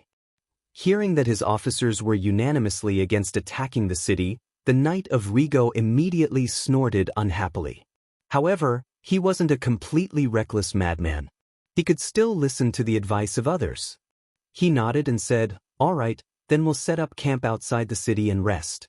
We'll pay attention to the movements in the city. If anything happens in the city, we'll immediately charge in. The officers instantly heaved a sigh of relief and hurriedly replied, My lord, should we send someone to deliver a letter to chilly Winter City? An officer reminded. The Knight of Rigo shook his head, No need. The Viscount has already made arrangements. He clearly thought of the carrier pigeon that Colin had asked him to bring back to Icestone City before he set off. If something really happened to Colin in Silver Moon City and Icestone City couldn't receive the news on time, they would naturally know what to do. The officer was a little puzzled, but he still nodded in response. Knight Leg turned around and looked at the heavily guarded Silver Moon City with a worried expression. He sighed and said, Sigh. I hope that the Viscounts will not suffer any grievances in the city. Awesome. Colin finished the cup of iced deer blood wine in one gulp and moaned comfortably. I didn't expect you to like deer blood wine so much. Vera placed her hand on her cheek as she looked at Colin curiously. Do you need more ice? I can make some more for you. There's enough ice. Actually, I learned to drink deer blood from my father. Colin decisively used his dead father as an excuse. He said that a real knight should drink blood. Why? Because. Colin scratched his head and spouted nonsense. Because blood is the essence of life, and it contains many beneficial substances. So that's how it is. I remember seeing my father drink bear blood when I was young. Vera suddenly realized that the Angeli family's emblem was a white bear. She quickly apologized. Sorry, I didn't mean that. Colin waved his hand. It's okay, I'm not that sensitive. In fact, he had wanted to change the emblem for a long time. Roaring white bear? At first glance, it was obvious that the Angeli family was not elegant at all. Then, is the deer blood wine enough for you? Don't you need to eat something else? I don't need it, you can eat. Currently, Vera was pretending to be dead, so the food that was sent in was naturally only enough for one person. Therefore, Colin gave the food to Vera. But I can't eat so much. You should eat some too. Vera pushed the half-eaten plate in front of Colin and persuaded him with a smile. Colin knew that she meant well. Although he did not need to eat ordinary food, in order to make Vera feel at ease, he obediently stuffed the rest of the food into his stomach. Are we going to wait for the army from the northern frontier to arrive at Silver Moon City? Yes. But the House of Medea has sealed off Silver Moon City. We can't send any news back to Winter City, right? Haha. Are they going to seal it off forever? Colin said disdainfully. Besides, no news is actually a kind of news. Vera suddenly realized, that's right. If father doesn't receive any news of my marriage, he will definitely know that something has happened to Silver Moon City. Colin nodded in agreement, even though he actually meant something else. In fact, the current development of Silver Moon City did not really satisfy Colin. According to the current script, even if the army of the North arrived at Silver Moon City, the House of Medea would still have a way to secure the throne. The Miller family would probably become the scapegoat. The crime of killing Vera was enough to make the family disappear from the world completely. However, this was obviously not in Colin's interest. First of all, Queen Aisha was also a member of the Miller family. Colin did not want to see his second blood descendant be abolished. Moreover, Colin did not want the half-elf kingdom to fall into the control of the House of St. Hilda. This rich but weak small kingdom had already aroused Colin's greed. He wanted to control this kingdom personally. Moreover, Colin now had an excellent chess piece, Queen Aisha. It would be a waste if he did not make good use of it. As long as he could control the half-elf kingdom, Colin would not have to worry about the cavalry's military expenses anymore. Perhaps I should encourage a certain ambitious person? Colin whispered to himself. What? Vera was just about to ask what Colin said when she heard someone knocking on the door. Colin quickly carried Vera and placed her into the coffin. Then he slowly opened the door and let the half-elf female slave Kathy in. "Sir Viscounts, have you finished your meal?" "Yes, you can clean up." "Yes." Looking at Kathy, who was lowering her head to clean up the table, Colin suddenly said, "You should have a way to contact the people outside the palace, right?" Kathy looked at Colin carefully and hesitated for a moment. However, she did not dare to speak. "Don't be afraid. We are now in the same boat." Colin smiled. Then, regardless of whether Kathy believed him or not, he continued speaking. "I know that the Savoy family wants to regain the half-elf throne. It is indeed a good idea to let Vera die in the palace. The House of Medea is very likely to be abolished under the wrath of the northern frontier. However, the House of Medea is obviously not going to sit still and wait for their doom. Do you want to know what they are going to do?" Kathy's hands trembled and there was a flash of hesitation on her face. After a while, she finally raised her head and looked at Colin. There was no longer any trace of fear in her eyes. She straightened her chest, and it seemed as though she did not want to show her fear in front of Colin. However, her young and inexperienced face and simple clothes made her seem a little lacking in confidence. "Sir Viscounts, may I know what news you have received?" Colin smiled and said, "Why? Have you admitted your identity?" Kathy pursed her lips and did not speak. "It's fine if you don't want to admit it. However, I can't give you my news for free. May I know what you want?" "I want to know if there is an army of the Angeli family outside Silver Moon City right now." Kathy frowned and said, "I am sorry, sir. Silver Moon City is now in lockdown. We cannot contact the outside world." "I'm not asking you to contact them. I just want you to confirm their existence. Don't tell me that you can't do such a simple thing." "Okay." Kathy finally nodded. "Then, what is the bad news you were talking about?" Colin showed a bright smile and said, "Go and tell Sith that the House of Medea has already imprisoned the messenger of the eastern region. I guess they want to use this as a bargaining chip to completely turn to the northern frontier. So, if the Savoy family does not do something quickly, the half-elf throne will most likely still belong to the House of Medea. And you will be completely eliminated after you lose your value." Sure enough, after hearing the news, Kathy suddenly opened her eyes wide. Is this true?" She obviously did not believe Colin. Colin spread his hands and said, "You can ask Sith to check it out. Don't you have other informants in the palace?" Kathy left in a hurry with an anxious face. Vera poked her head out of the coffin and asked curiously, "Colin, you have been imprisoned here all this time. How do you know that the messenger of the eastern region has been arrested?" Colin smiled mysteriously. "I naturally have my ways to find out."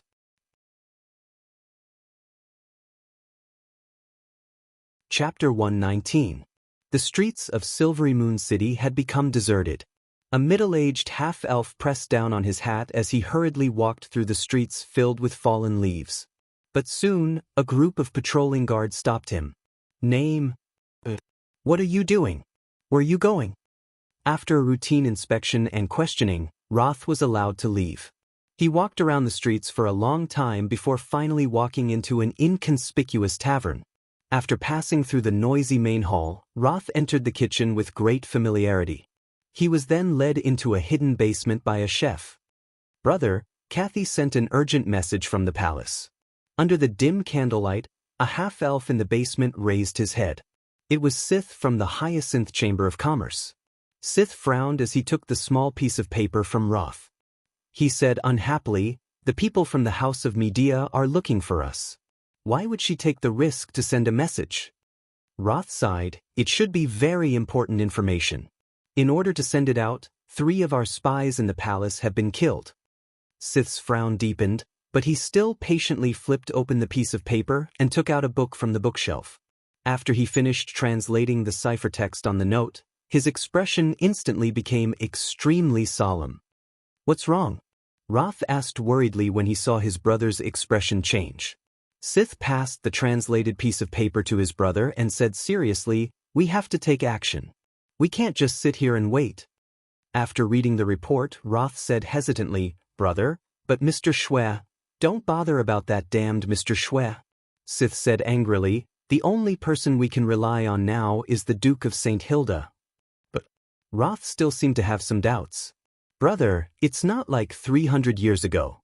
Who should we choose between the 2 of them? Don't tell me you still can't see it clearly?" After a long while, Roth seemed to have been convinced by his brother. He nodded, "All right. Then what do you think we should do?" "Make the arrangements. I want to see the Duke of Loot." "You actually dare to come and see me?" The Duke of Loot looked at Sith and sneered. Sith's expression was indifferent as he asked, "Duke, don't you dare to meet me at this time as well?" The Duke of Loot chuckled, "How do you know that I didn't agree to meet you just to lure you out?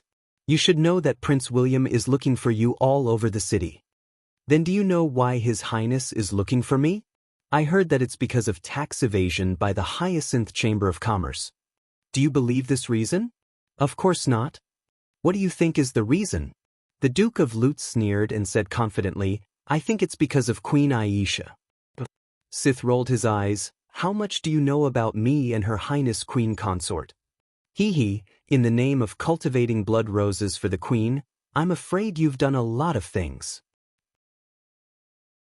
The Duke of Loot revealed a smile that all men understood. "You're really lucky.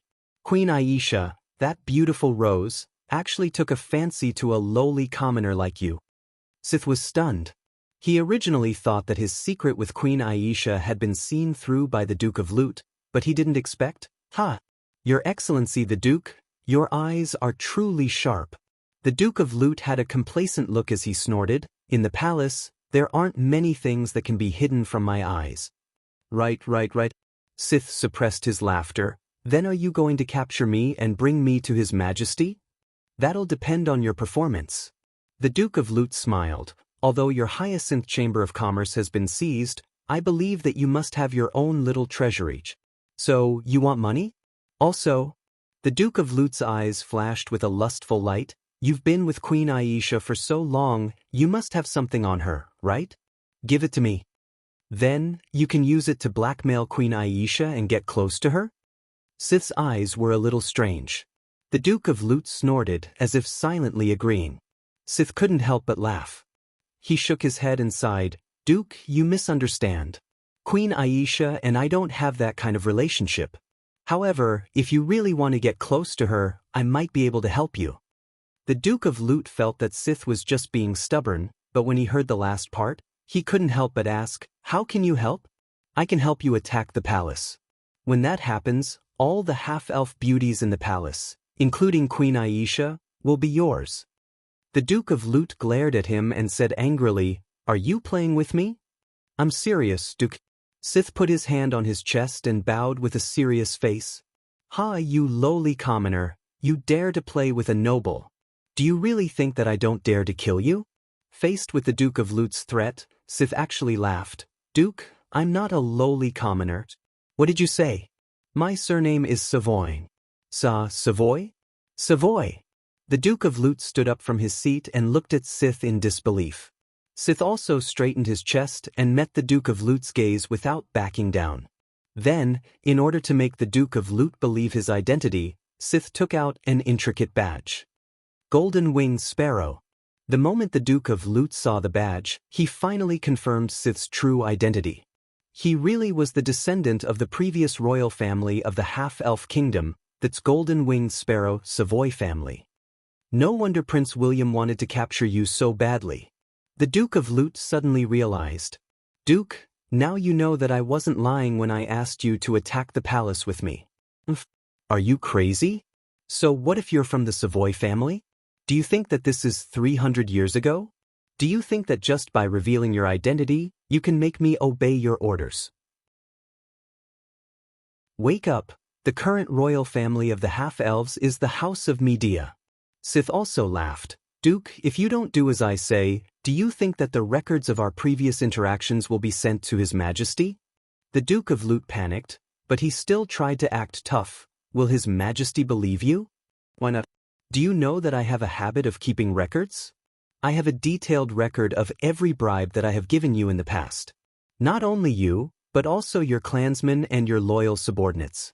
Maybe you don't realize it, but our Hyacinth Chamber of Commerce has already been deeply entangled with your Lute family. Normally, it wouldn't be a big deal, but at this sensitive time, do you think His Majesty will believe in your innocence? Or would he rather kill the wrong person than let you go? The Duke of Lute broke out in cold sweat. Because he knew his brother-in-law too well. He was a cold-blooded and merciless political animal. Once he knew that the relationship between the Lute family and the Savoy family was unclear, the old king would not hesitate to raise his butcher's knife. After a long while, the Duke of Lute said bitterly, "What is your plan?" The corners of Sith's mouth rose slightly, revealing a bloodthirsty smile. Chapter 120. Kathy, who was dressed in a black maid uniform, walked into the room and placed the lunch in front of Colin. Of course, there was also deer blood wine for every meal. After the food was placed on the table, Kathy did not leave as usual. Instead, she stood beside the round table with her hands behind her back. Colin picked up the deer blood wine and poured himself a cup. After taking a sip, he asked Kathy, "What's the matter? What's wrong? Is there any news?" Kathy nodded. "Yes, Sir Viscounts. Your family's army is now at the south gate of Silver Moon City." "Okay, I got it." Colin nodded and continued to drink. Kathy still did not leave. She hesitated for a moment before she said, "Sir, tomorrow night at the Half-Elven Palace, it will be a little dangerous. When the time comes, you can take Miss Vera's body and leave this place temporarily." Colin raised his head and looked at the little maid before he smiled. "I did not expect you to be so considerate of my safety. This is what I should do." "Is that so?" Colin put down the wine glass and grabbed the little maid's collar before he pulled her in front of him. Kathy screamed, but she quickly shut her mouth. Colin smiled coldly. "Do I look like a fool to you?" Kathy quickly shook her head. "Then how dare you use me like this?" Colin's tone was as cold as ice, causing the little maid to tremble in fear. "I did not." "You did not?" Colin sneered. "You used the excuse of my safety to ask me to take Vera's body out of the palace. You wanted me to be your bait to attract the attention of the Silver Moon Guards. How dare you play such a small trick in front of me?" "Kathy Savoy, listen to me carefully. You can either tell me your overall plan and I will consider cooperating with you. Otherwise, I will go and look for the old king. I am sure he will be happy to arrange a large number of troops in the palace and wait for you to walk right into his trap." "I will talk." Kathy was a little girl and she was no match for Colin. She was so scared that she almost cried. Only then did Colin let go of Kathy's collar, picked up the wine glass again, and drank while listening. "Sir Viscounts, the Savoy family has already made the Duke of Lute rebel. However, although the Duke is the commander of the Silver Moon Guards, in fact, he only has absolute control over 2 regiments with a total of 12,000 people. As for the other 3 regiments of the Silver Moon Guards, a total of 18,000 people, they were firmly controlled by the Modwin family. Although we do not have the advantage in terms of numbers, we are still in the dark while the enemy is in the light. If we launch a sudden attack, as long as we successfully attack the palace before the enemy can react and control the old king and Prince William, the House of Medea will not be able to do anything. Therefore, in order to make this plan go smoothly, we hope that you can cooperate with us." Colin rubbed his chin as he silently judged the feasibility of the Savoy family's plan. "So, You hope that I can take Vera's body and leave the palace so that I can help you take some of the firepower from the House of Medea? Kathy looked at Colin's face and said carefully, yes. After you leave the palace, you can go all the way to the south of the city. I am sure that the army outside the south gate will be there to meet you. Colin smiled and said, tell me the deployment of your troops and the route of your attack on the palace. Kathy had a difficult expression on her face as she said, this? I don't know about this. Colin rolled his eyes and said, then you can ask Sith for it. Without this, don't expect me to cooperate with you. Kathy gritted her teeth and nodded, okay, I will help you ask him now. After that, she hurriedly left. The coffin lid opened and Vera poked her head out. Colin, are we really leaving the palace tomorrow night? Don't you want to leave? Vera nodded quickly, yes. I can't even change my clothes in here. It is so annoying. That's good. Don't worry, I will arrange everything. Okay, I trust you. There was probably nothing that could stimulate a man's protective instincts more than a girl who trusted him wholeheartedly. Colin had a warm smile on his face as he called out to Vera. Come on, let's eat. The sun set in the west and rose in the east. It was a new day. According to the original plan, today was supposed to be a joyous day. Prince Tup and Miss Vera were getting married today. However, the entire Silvermoon City was shrouded in an extremely depressing atmosphere today. Some people were quietly waiting for the judgment of fate, some were eager to fight, and some were ignorant and thought that this was just a normal day. Knock, knock, knock. Come in. The Knights of Telda pushed the door open and entered the room. They first bowed solemnly to the coffin placed in the middle of the room before bowing slightly to Colin. Lord Viscounts, are you looking for me? Colin waved at the Knights of Telda and waited for them to come closer before he handed them a roll of parchment. What is this? The Knights of Telda looked at the map of the palace with the deployment of the troops and the attack routes. They were suddenly puzzled. Do you know the Savoy family? Yes. They used to be the half-elf royal family. Well, this family is preparing to launch a coup tonight. The map in your hand is the specific arrangement for their attack on the palace. The Knights of Telda was stunned. They did not ask Colin how he had obtained such a confidential map. Instead, they shouted with red eyes, My lord, are we going to take this opportunity to avenge Miss Vera? Colin frowned and asked, Knights of Telda, have you forgotten your biggest responsibility? The Knights of Telda finally calmed down and bowed their heads. I'm sorry, Lord Viscounts. I was too impulsive. I should have prioritized protecting Miss Vera's body. Colin nodded. Well, it is good that you understand. The palace is not safe tonight. We cannot continue to stay here. So, we will rush out of the palace after the Savoy family launches the coup. What about after we rush out of the palace? Which direction should we go out of the city? My family's army is now outside the south gate. Okay, I understand. Colin shook his head slowly. No, you don't understand. The Knights of Telda were stunned and looked at Colin in confusion. My family's army is outside the south gate. The House of Medea and the Savoy family will of course think that we will run in the direction of the south gate. So, we must not go to the south gate. The Knights of Telda finally reacted. Then where should we go? Colin stretched out his finger and pointed at the map. We will go to the north gate. Okay. I will go and prepare the army for tonight's operation. Be careful. Don't attract the attention of the Silvermoon Guards. Yes. Colin rubbed his chin and fell into deep thought as he watched the Knights of Telda disappear outside the door.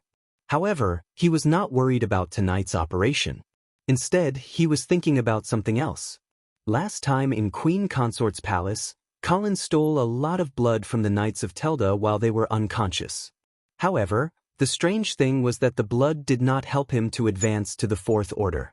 However, he did feel that his body was heating up.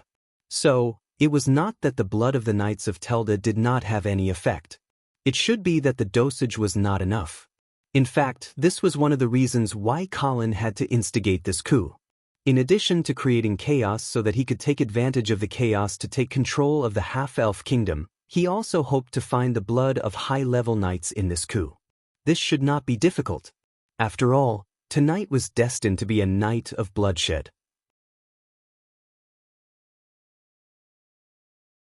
Chapter 121. The night was as cold as water, and the silver moon was like a knife. When a dazzling arcane missile pierced the dark night sky, the half-elven palace was instantly in an uproar. If one were to look down from the sky, they would see that the silver moon guards, who were originally guarding the east and south gates of the palace, had suddenly turned their spearheads and charged towards the interior of the palace. Under the sudden attack, the two teams did not encounter too many obstacles at all. They were like two fire dragons that rushed out of the inner court of the palace. Here, they finally encountered the organized and tenacious resistance of the guards stationed there. Woo! The harsh sound of the horn echoed above the palace, instantly awakening the entire Silver Moon City. This city of flowers, which was known to have never been captured, could not escape the disaster of the sword. Bang! Colin pushed open the door of the hall, carried the huge coffin, and strode out. At this time, 1,000 guards of the House of St. Hilda had already gathered under the command of the Knights of Telda. Colin glanced around the crowd and said loudly, "Tonight, our only mission is to protect Miss Vera." "Protect Miss Vera? Protect Miss Vera?" The guards knocked heavily on the armor in front of their chests, and the sound waves reverberated through the sky. Under Colin's command, the 1,000-man team immediately rushed towards the south gate of the palace. As the Silver Moon guards in this direction had already betrayed them, they did not encounter much resistance along the way. However, after exiting the palace gate, they met a half-elf guard who had come to support the palace.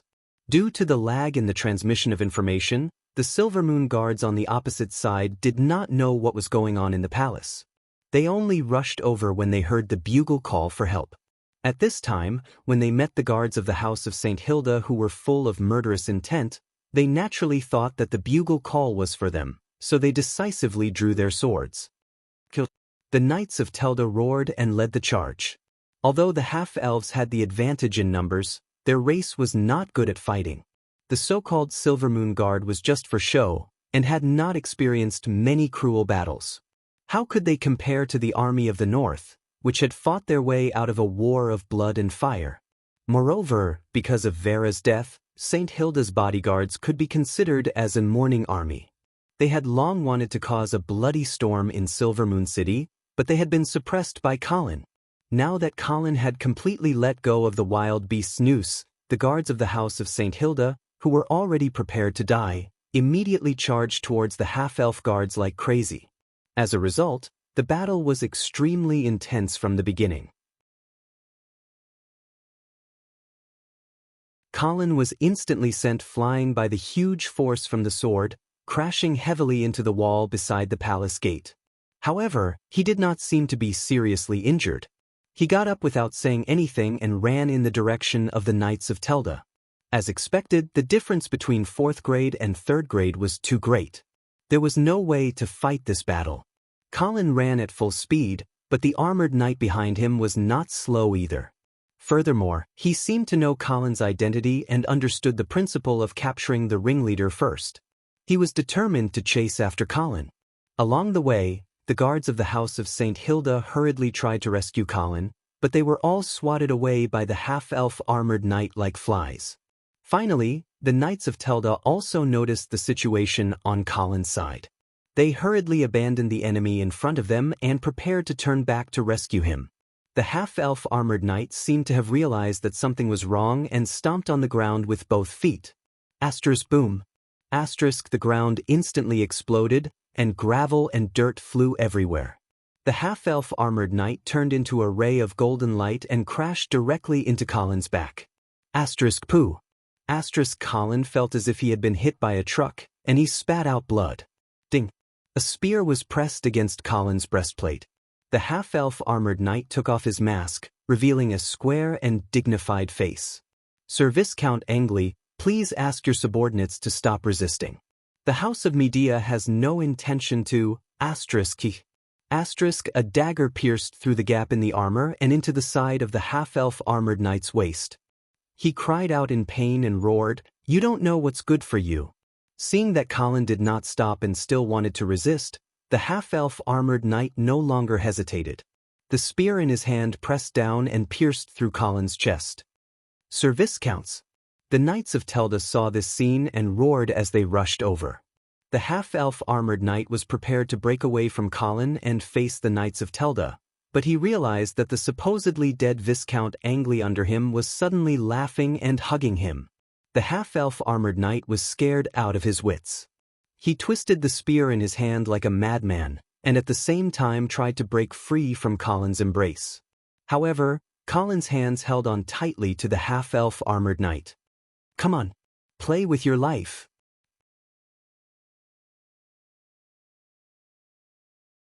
Chapter 122. Bang. Due to the huge gap in strength, Colin was still thrown to the ground by the half-elf knight. However, because of this moment of delay, he did not have time to deal with the Knights of Telda who were rushing up from behind. A golden light flashed and a huge bloody wound that was half a meter long appeared on the back of the half-elf knight. His whole body was almost split in half. "Ah!" He roared and threw the spear in his hand, trying to force the Knights of Telda to retreat. After that, he turned around and ran away. Unfortunately, the guards of the House of St. Hilda had already surrounded him and blocked his way. In the end, the half-elf knight was still stabbed in the forehead by the Knights of Telda who caught up with him. He knelt down and died. After his death, the half-elf guards who were already at a disadvantage suddenly lost their will to fight and ran away in an instant. Lord Viscounts, are you okay?" The Knights of Telda looked at the bloody wound on Colin's chest and their eyes were gloomy. At this time, Colin was in so much pain that he broke out in cold sweat. However, he still raised his hand and pointed at the coffin on the ground. He said weakly, "Protect Vera out of the city." The Knights of Telda's eyes instantly turned red. They knelt down on one knee and solemnly swore, "Don't worry. I will definitely send Miss Vera's body out of the city, even if the price is my life." Colin seemed to have finally gotten what he wanted. He closed his eyes and kicked his legs. There was no sound. The Knights of Telda and all the soldiers present solemnly bowed to Colin. After that, they lifted the coffin and continued on their way. After everyone left, the battlefield returned to its original calm state. Occasionally, some passers-by would pass by. However, after seeing the tragic situation here, they would stay away. They could not stand the strong smell of blood at all. Under the light of the silver moon, one of the corpses in the pile suddenly moved. Then the resurrected corpse slowly crawled towards the corpse of the half-elf knight. Gulp! A bone-chilling sucking sound rang out quietly, sounding especially eerie and strange in this hellish battlefield. A few foraging black crows landed, but they immediately flapped their wings and flew away quickly, as if there was something extremely terrifying here. Colin was still sucking the blood of the Class 4 half-elf knight. As he absorbed more and more blood, Colin was pleasantly surprised to find that his body was once again showing signs of heat. Moreover, the fever seemed to be particularly obvious this time. It could even be said that it came fiercely, causing him to sweat all over. At the same time, a strong sense of hunger enveloped Colin, making him unable to stop sucking. The half-elf knight's corpse was shriveling at a speed visible to the naked eye. It was likely that he would soon be sucked dry. Colin's stomach quickly swelled, but he still had no intention of stopping. Because he was hungry. The intense spiritual hunger and the increasingly obvious physical satiety were extremely contradictory, but they existed at the same time. Finally, the half-elf knight's corpse was completely shriveled, and not a single drop of blood could be squeezed out. Colin raised his head and heaved a long sigh towards the sky. The heat in his body made him close his eyes comfortably, as if he was enjoying the wonderful feeling of his strength increasing crazily.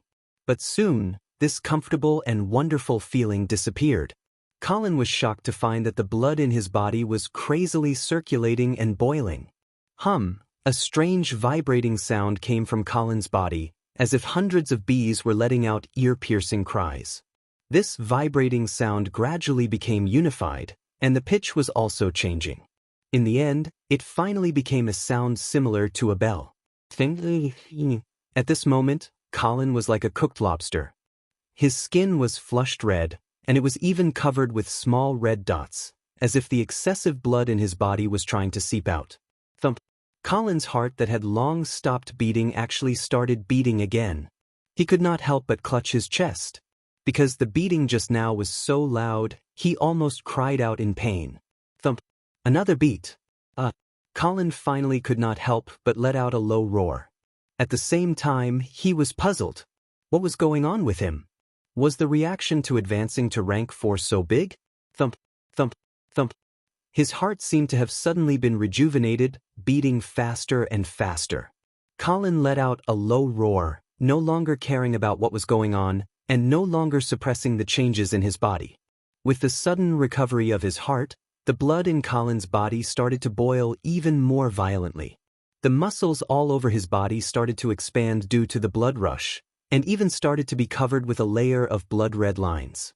It was like some kind of scale armor, full of a mysterious aura. The rising blood pressure made all the blood vessels in Colin's body slowly bulge, like purple steel ropes wrapping around his body. The immense pain made Colin's eyes widen and his body tremble. Large amounts of sweat seeped out, but it was quickly evaporated by the high temperature on the surface of his body. Thump.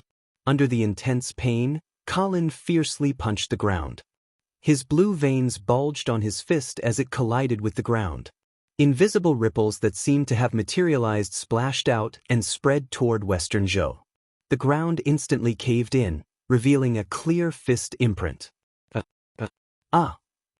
Colin began to throw punches, leaving fist imprints of various sizes on the ground. Large amounts of shock waves spread along the ground, like a small earthquake. Thump, thump, thump. Colin's heart beat faster and faster, like a powerful pump that did not know fatigue, once again taking over Colin's blood circulation and pushing it to a terrifying state. Waves of crazily flowing blood rampaged through Colin's body, as if looking for a vent. Colin's body, under the stimulation of the crazily surging blood, actually began to expand. The original armor could not withstand the expansion of the body and was torn apart. Colin's mind was now in a daze.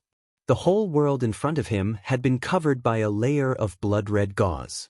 Especially the curved silver moon, which was now bright red, as if it was going to drip blood. Countless blood mists floated up from the surrounding corpses and gathered around Colin's body. Clang. After a dull sound of a bell, the whole world seemed to have quieted down. Colin bent his waist, trembling constantly, as if something was constantly trying to struggle out of his body. Thump. Colin struck the ground one last time, and then quieted down. At this time, his eyes had completely turned scarlet, and there was not a trace of human emotion in them. His exposed skin was covered with mysterious blood-red patterns, and on his back, the muscles there were bulging, like 2 protruding horns. The horns bulged, and a pair of black bat wings broke out of his body. The bat wings slowly spread out, extending more than 10 meters to both sides. Colin stood up. At this time, he had turned into a 4-meter-tall giant. The huge bat wings flapped behind him, and a gust of wind swept up. Facing the blood moon in the sky, Colin bared his sharp canine teeth, and suddenly let out a soundless roar. Chapter 123. Outside the south gate of Silver Moon City. When the rebel army began to attack the palace, the Knight of Rigo heard the sounds of fighting coming from the city. Therefore, the loyal knight of the Angeli family did not hesitate to summon the army. Brothers, something has happened in Silver Moon City. Our Grand Duke is still trapped in the city and is facing great danger. So, do you dare to fight with me into the city and rescue our Grand Duke and Miss Vera? Fight into the city. Fight into the city. Fight into the city. The army that the Knight of Rigo brought was basically made up of the veterans of the Angeli family. Therefore, there was no doubt about their loyalty. Moreover, in the face of the legendary weak half-elves, these proud soldiers of the northern frontier would not take the initiative to retreat. That would be too embarrassing. With a roar, the Knight of Rigo took the lead and rushed towards Silver Moon City. Enemy attack! Enemy attack! The half-elven guards on the tower immediately sounded the alarm. The arrows fell sparsely and did not cause much damage to the attackers outside the city. The Knight of Rigo, who was rushing at the front, did not stop. He, who was wearing armor that covered his whole body, looked like an angry bear at this time. His heavy footsteps left a clear and visible mark on the ground. He rushed faster and faster until he was almost like a golden lightning. Bang! Just like that, the beautiful crystal city gate was smashed into smithereens by him. Night Leg rushed into the city and knocked away a few half-elf guards who didn't care about their lives. He roared, "Let's go! Who dares to stop me?" Half-Elven Palace, Main Hall. The fierce sound of fighting and the strong smell of blood constantly came from outside the hall, making people feel uneasy. The old king sat high on the throne, not saying a word, his eyes deep and serene. Prince William quickly walked in from outside the hall with blood and traces of fighting on his body. "Your Majesty, the situation outside has basically been confirmed. The rebels are under the banner of the Savoy family, and they're participating in 2 regiments of the Silvermoon Guard, and they're under the control of my uncle, the Duke of Lute." As expected, it was the Savoy. The old king's face was filled with helplessness. "I knew that they were still hiding in some corner of Silvery Moon City. That was why I pretended to be dying of old age to lure them out. I didn't expect this. They actually chose such a time to jump out. Your Majesty, what should we do now?" The old king fell silent for a moment before asking, "Where are the people from the northern frontier now?" When the rebel army charged in, they took the opportunity to rush out of the palace. "Send someone to find them immediately." Prince William was a little puzzled. "Your Majesty, why do we still care about these northern frontier people at a time like this? Even if they successfully rush out of Silvery Moon City, it won't be a big deal, right?" The old king gloomily stared at his son and said angrily, "If they fall into the hands of the rebel army, or if Vera's body is desecrated by the rebel army, then even if we successfully quell this rebellion, do you think the Duke of St. Hilda will let the House of Medea go?" Prince William immediately broke out in cold sweat and quickly nodded. "I'll arrange it now." "Wait." The old king stopped his son. "Do you know which direction they ran in?" Prince William shook his head. "I don't know, but I'll send someone to search the city." "Search my ass. Can you spare so many people now? What about the rebel army in the palace?" Prince William opened his mouth, but he didn't know what to say. The old king sighed and pointed out, "Didn't the Angeli family's army just arrive outside Silvery Moon City a few days ago? Which direction are they in?" Prince William suddenly understood. They are outside the South Gate. So, those people from the northern frontier must be running in the direction of the South Gate. No, if they are smart, they will definitely not run in the direction of the South Gate. So, send someone to chase them in the opposite direction and go to the North Gate. Prince William was stunned for a while before he recovered and nodded. "Yes, Your Majesty. I'll arrange it now." On the other hand, the Knights of Telda were carrying Vera's body all the way to the north. Along the way, they encountered several waves of Silvermoon guards who tried to stop them, but they were all defeated. However, after a series of battles, the House of St. Hilda's guards had also suffered heavy losses. Originally, there were 1,000 guards, but now only half of them were left, and almost all of them were injured. However, their eyes were still determined, as if no one could stop them from moving forward. "Knights of Telda, please wait."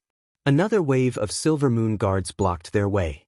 The leading half-elf knight lifted his helmet and persuaded sincerely, "His Majesty the King is worried about the safety of Miss Vera's body, and he does not want any of you to be hurt again. So, please follow me back to the palace. I can guarantee that no one will be disturbed." The Knights of Telda were not moved at all. They sneered and said, "You guarantee? What can you guarantee?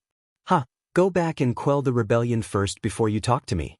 Now, the House of St. Hilda's guards only want to escort Miss Vera's body out of Silvermoon City. Let's see who dares to stop us."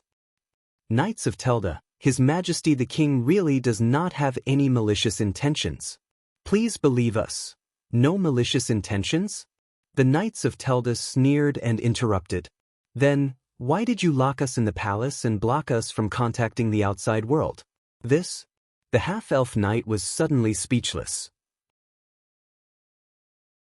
The Knights of Telda obviously did not want to talk to the other party.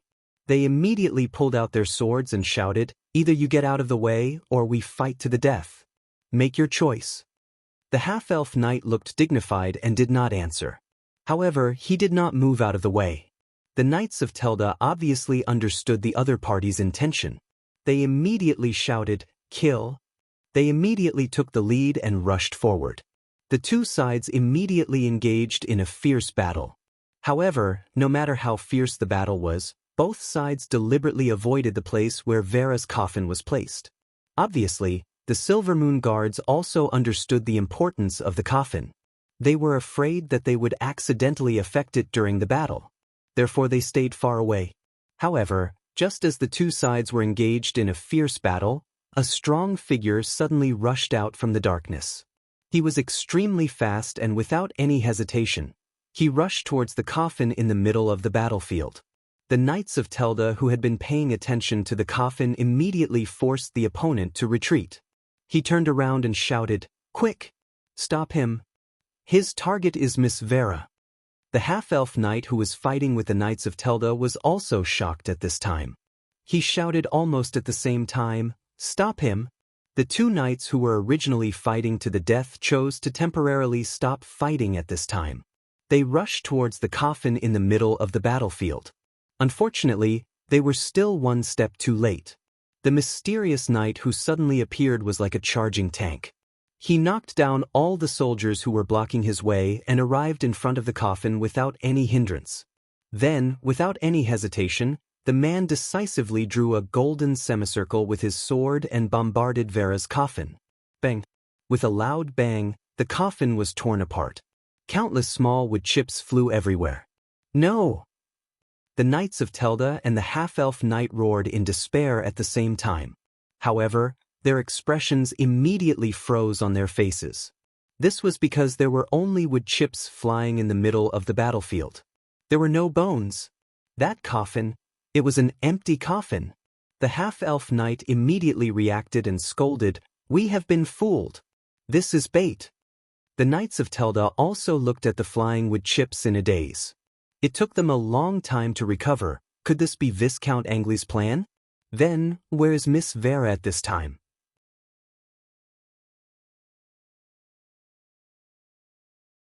Chapter 125. At the Half-Elven Palace. The massacre was still ongoing. The palace had turned into a sea of blood and fire. The sounds of killing and screams were intertwined to form a hellish sound. However, the side palace where Vera and Colin were originally staying was exceptionally quiet. Under the clear moonlight, a tall and thin figure suddenly appeared outside the side palace. Tap, tap, tap. Attracted by the sound of footsteps, a small head quietly poked out from a dark corner. The owner of the small head was none other than Vera. She clenched the staff in her hand and carefully watched the figure who was walking in from outside the palace. When Vera saw the fox mask on the man's face, she walked out from the corner and asked softly, "Excuse me, are you the fox knight that Viscount Angley mentioned?" The fox knight did not speak. After a long time, he nodded stiffly. Vera was relieved and asked again, "Are you the knight of the Angeli family? How should I address you?" The fox knight did not say a word. He just turned around and walked out. Vera was stunned. The other party's cold attitude made her feel a little confused. However, when she thought of Colin's instructions, she quickly followed the fox knight. "Excuse me, where are you taking me?" The fox knight remained silent. Vera pouted and completely gave up on communicating with him. She obediently followed the strange knight out. At this time, the rebel army was concentrating on attacking the inner court of the palace. Therefore, the outer court of the palace was unusually quiet. Occasionally, they could see the palace servants and maids running out in a panic. They were so busy running for their lives that they did not notice the abnormalities of Vera and the fox knight at all. Vera had already changed into the clothes of an ordinary maid. She also touched her face with blood. In such a dark night, it was really difficult to recognize her if one did not look carefully. The two of them walked all the way to the open-air garden in the inner court of the palace. The bloody roses here had already been destroyed by the king's grandson and replaced with other flowers and plants. What are we doing here? Vera finally could not help but ask. However, the fox knight still did not answer. Just as Vera was about to lose her patience with this strange man, a familiar voice suddenly sounded in the room. Miss Vera, good evening. Vera raised her head and saw that Queen Aisha had also appeared in the garden. Good evening, Your Highness Queen Consort. Miss Vera, I have been entrusted by Viscount Angley to escort you out of the palace. This? Vera was a little hesitant, because Colin didn't tell her what really happened in Queen Consort's palace on the day of the body examination. She always thought that it was Prince Tup who wanted to kill her. As Prince Tup's mother, Queen Aisha was obviously regarded as an untrustworthy person by Vera. Queen Aisha seemed to have expected that Vera would hesitate. Therefore, she took out a badge and showed it to Vera. Roaring White Bear? Vera recognized the badge of the Angeli family at a glance. She no longer doubted Queen Aisha. Do you believe me now? Hurry up and follow me. The palace is not safe. However, just as Vera was about to leave with Queen Aisha, a team of half-elf guards suddenly blocked the entrance of the garden. Queen Aisha saw the Silver Moon Guard badge on their bodies. Just as she was about to ask them to make way for her, she heard a familiar voice. Miss Vera, Your Highness Queen Consort, where are you going? Sith? Queen Aisha frowned. Why you here? Then where should I be? Sith laughed. The Duke of Lute is in charge of attacking the palace. However, I have to carry out the orders of the Duke of St. Hilda. I have to kill Vera. Vera was stunned when she heard Sith's words. She had never expected that her adoptive father would want to kill her. What did you say? Father wants to kill me? Sith looked at Vera with pity in his eyes before he said indifferently, I am sorry, Miss Vera. I am just following orders. No, that is impossible. Vera shook her head in a daze. Sith turned around and looked at Queen Aisha before he sneered, Your Highness Queen Consort, when I found out that Miss Vera had died in the hands of Prince Tup, I knew that you did not carry out the plan that we had set up at the beginning. Therefore, as soon as I entered the palace, I had my eyes on you. Sure enough, you have really betrayed us. Queen Aisha also sneered. Sith, Miss Vera is still alive. Do you still dare to kill her? Do you dare to stain your hands with the blood of a member of the House of St. Hilda? Sith laughed and said with a confident look on his face, Your Highness Queen Consort, Miss Vera had been killed by Prince Tup a long time ago. This is something that all half-elf nobles know about. How could I possibly be the one who killed her? But there are so many people here now. Can you guarantee that none of them will leak the secret? Queen Aisha was still trying to make a final effort. Sith looked around and chuckled. You don't have to worry about such a small problem. I will ask them to go up and kill each of them later. If this is not enough for them to keep the secret, I am sure that they will be very interested in the bodies of the two great beauties. As soon as they heard this sentence, the guards around Sith started breathing heavily. Queen Aisha and Vera's faces instantly turned pale. Kill them. Sith waved his hand and a group of half-elf guards slowly surrounded them. Clang. The Fox Knight was not afraid at all as he pulled out his long sword and stood in front of Vera. Vera also raised the staff in her hand and began to chant softly. Don't let her finish casting the spell. As soon as Sith shouted, the half-elf guards no longer hesitated and rushed forward decisively. Whoosh! At this time, a strong wind suddenly blew in the garden and the sky suddenly darkened. Queen Elsa raised her head in shock and saw a huge figure descending from the sky. A pair of huge black wings completely covered the moonlight and half of the garden was shrouded in its shadow. Bang! The giant landed heavily on the ground and roared angrily at Sith and the others. A boundless and terrifying aura spread out and everyone present could feel a tremor from the depths of their soul. You? What kind of monster are you? Sith's eyes were wide open and his voice began to tremble. Colin's face was covered by a cloud of blood and coupled with his huge body and black wings, it was no wonder that Sith could not recognize him. All of you must die. Colin roared and waved his huge arm that was covered with hard blood. Bang, bang, bang. The half-elf guards in front of him hurriedly raised their shields, but they were still sent flying by the huge recoil. Sith saw that the situation was not good and he was so scared that he turned around and ran away. Boom! Colin flapped his black wings and a violent airflow instantly filled the entire garden. Under the support of this airflow, he seemed to have turned into a black arrow and in the blink of an eye, he was already above Sith's head. A huge hand suddenly reached down and grabbed Sith's head. Gotcha! Sith's head was twisted off on the spot like a bottle cap.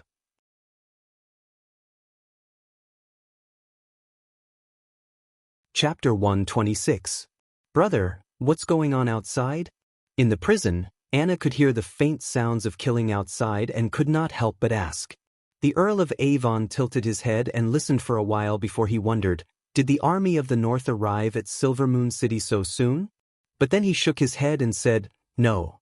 Even if the northern frontier immediately sent troops to the half-elf kingdom after receiving the news of Vera's death, it has only been a few days and they would not be able to reach Silvermoon City. At this time, the heavy iron gate of the prison suddenly opened from the outside. Earl, Miss Anna, please forgive me for being late. Looking at the half-elf knight outside the iron gate, the Earl of Avon smiled and nodded. Knight Omar, you came at the right time. Anna looked at the half-elf knight who was bowing to her brother and suddenly realized that this was probably the house of Saint Prospero's spy in the half-elf kingdom. Knight Omar, can you tell us what happened outside? Of course, Miss Anna. The former half-elf royal family, the Savoy family, has launched a coup. They have instigated the Duke of Lute and a group of Silvermoon guards. At this time, they are attacking the inner court of the palace. It was because of this that I had the opportunity to sneak into the prison and release the two of you. The Savoy family? The Earl of Avon touched his chin and had a strange smile on his face. They really chose a good time to launch a coup. Brother, don't think too much. Let's leave this damn place quickly. Anna urged. Let's go. The three of them quickly left the prison and did not encounter many obstacles along the way. At this time, the House of Medea was already busy with their own affairs and they certainly would not place a heavy guard in the prison. What is that? When the three of them passed by the royal garden, Anna suddenly pointed at the tall figure in the distance and asked. At this time, Colin was like a whirlwind of death, constantly reaping the lives of the half-elf guards who gathered in the royal garden. The Earl of Avon watched for a while and wondered, why does this guy have wings? Is he an elven druid? But didn't the druids go extinct long ago? Anna retorted, it's just a legend. It's up to you whether you believe it or not. Who knows if they secretly left behind their legacies? Earl, Miss Anna, Queen Aisha seems to be there too. A sharp-eyed half-elf knight suddenly reminded. Queen Aisha? The Earl of Avon was suddenly interested. Let's go and take a look. Devil, he's a devil. At this time, the half-elf guards in the garden had long been scared out of their wits by Colin's slaughter and were fleeing like a swarm of bees. Bang, bang. Colin chased after him with heavy steps. Coupled with his huge body and extended black wings, it was really like an eagle chasing after a chick. When the chicks had all scattered, the Earl of Avon and the other two appeared. Looking into Colin's scarlet eyes, Anna could not help but blurt out, what kind of monster are you? You're the freaking monster. Colin roared. In an instant, he stomped on the ground and flapped his wings. His whole body was like a sharp arrow leaving the bow as he rushed towards Anna. Boom! It was as if a bomb had fallen at the place where Anna had been standing. Countless small pieces of stone flew everywhere. When the dust settled, a huge pit of 2 meters deep could be seen. Anna had already dodged to the side.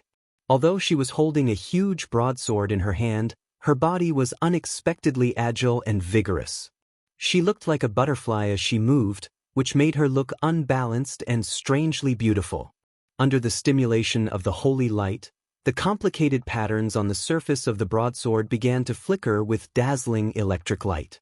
It was as if there were electric snakes winding around the sword, emitting an extremely dangerous aura. With a hiss, Anna's entire body seemed to have transformed into a silver lightning bolt, and suddenly shot towards Colin. Colin narrowed his eyes and took a deep breath. He abruptly clenched his fist and gathered all the blood chi around him into his fist, forming an unparalleled fist wind and striking out. Clang. When the fist and the sword met, the sound of metal clashing could be heard. A huge invisible force suddenly erupted, setting off a terrifying wave of air that spread out in all directions. Ci. Bolts of silver lightning shot out from the broadsword like giant pythons, following Colin's fist and quickly climbing up his entire body. Colin only felt waves of numbness, causing the strength in his body to dissipate extremely quickly. Scram! Colin roared. His other hand shot out like a viper towards Anna's face. Anna nimbly dodged and dodged the attack once again. Boom! Colin smashed a large hole in the ground, sending rubble flying everywhere. Colin was unforgiving. He chased after Anna, constantly punching. Bang, bang, bang. For a moment, it was as if he had turned into a demolition machine, smashing all the buildings near the royal garden beyond recognition. Anna could only retreat step by step, looking rather wretched. "Miss Anna, I'll help you," Knight Omar roared when he saw the situation. He placed a giant kite shield that was almost as tall as him in front of him and suddenly exerted strength with his feet. Bang! The ground immediately caved in, and Knight Omar used the recoil to quickly charge at Colin. Bang! Bang! Bang! He charged faster and faster, his footsteps heavier and heavier, and the imprints on the ground became deeper and deeper. By the time he arrived in front of Colin, his entire body had already turned into a golden light. Colin suddenly turned around and punched at Knight Omar's kite shield. Rumble! The fist and the kite shield fiercely collided, bursting out with a loud sound. Such a terrifying head-on collision made Colin unable to help but take 2 steps back before he could stabilize himself. However, Knight Omar was even worse. The kite shield in his hand was completely broken, and a large number of broken pieces of the shield flew in all directions. He was directly sent flying by this terrifying force, crashing into the wall behind him. Knight Omar spat out a mouthful of blood, and his face was filled with shock. Just as Colin was about to deal with this soft persimmon, Anna rushed up from behind him. Clang! This time, Colin turned around and clamped the other party's broadsword with both hands. The difference in strength made it impossible for Anna to pull out her weapon, but she did not seem to care and let go of the sword hilt. Her small body suddenly lifted up, and she actually soared into the air along with the broadsword. She actually pulled out 2 short swords from her waist and stabbed straight at Colin's eyes. Colin took a deep breath and suddenly opened his mouth. Roar! The deafening roar caused Anna's body to stop. Colin took the opportunity to let go of the broadsword and quickly reached out with his right hand, just in time to grab Anna, who was unable to dodge in midair. Caught you, little guy. Anna's slender waist was tightly grabbed by Colin with one hand, but she still threw the 2 short swords in her hands at Colin's head. Colin sneered and was about to dodge to the side. But at this moment, a pitch-black smoke suddenly enveloped his head, making him unable to move at all. The 2 short swords stabbed into Colin's head, as if they had grown 2 horns. You're tuning in to the Passion Pages YouTube channel. We're so grateful for your support, and don't forget to subscribe to join us on this incredible journey through captivating stories. Your generosity through donations truly makes a world of difference, as it's the primary source of revenue that allows me to expand and enhance this channel for you. Thank you from the bottom of my heart for being a part of this adventure.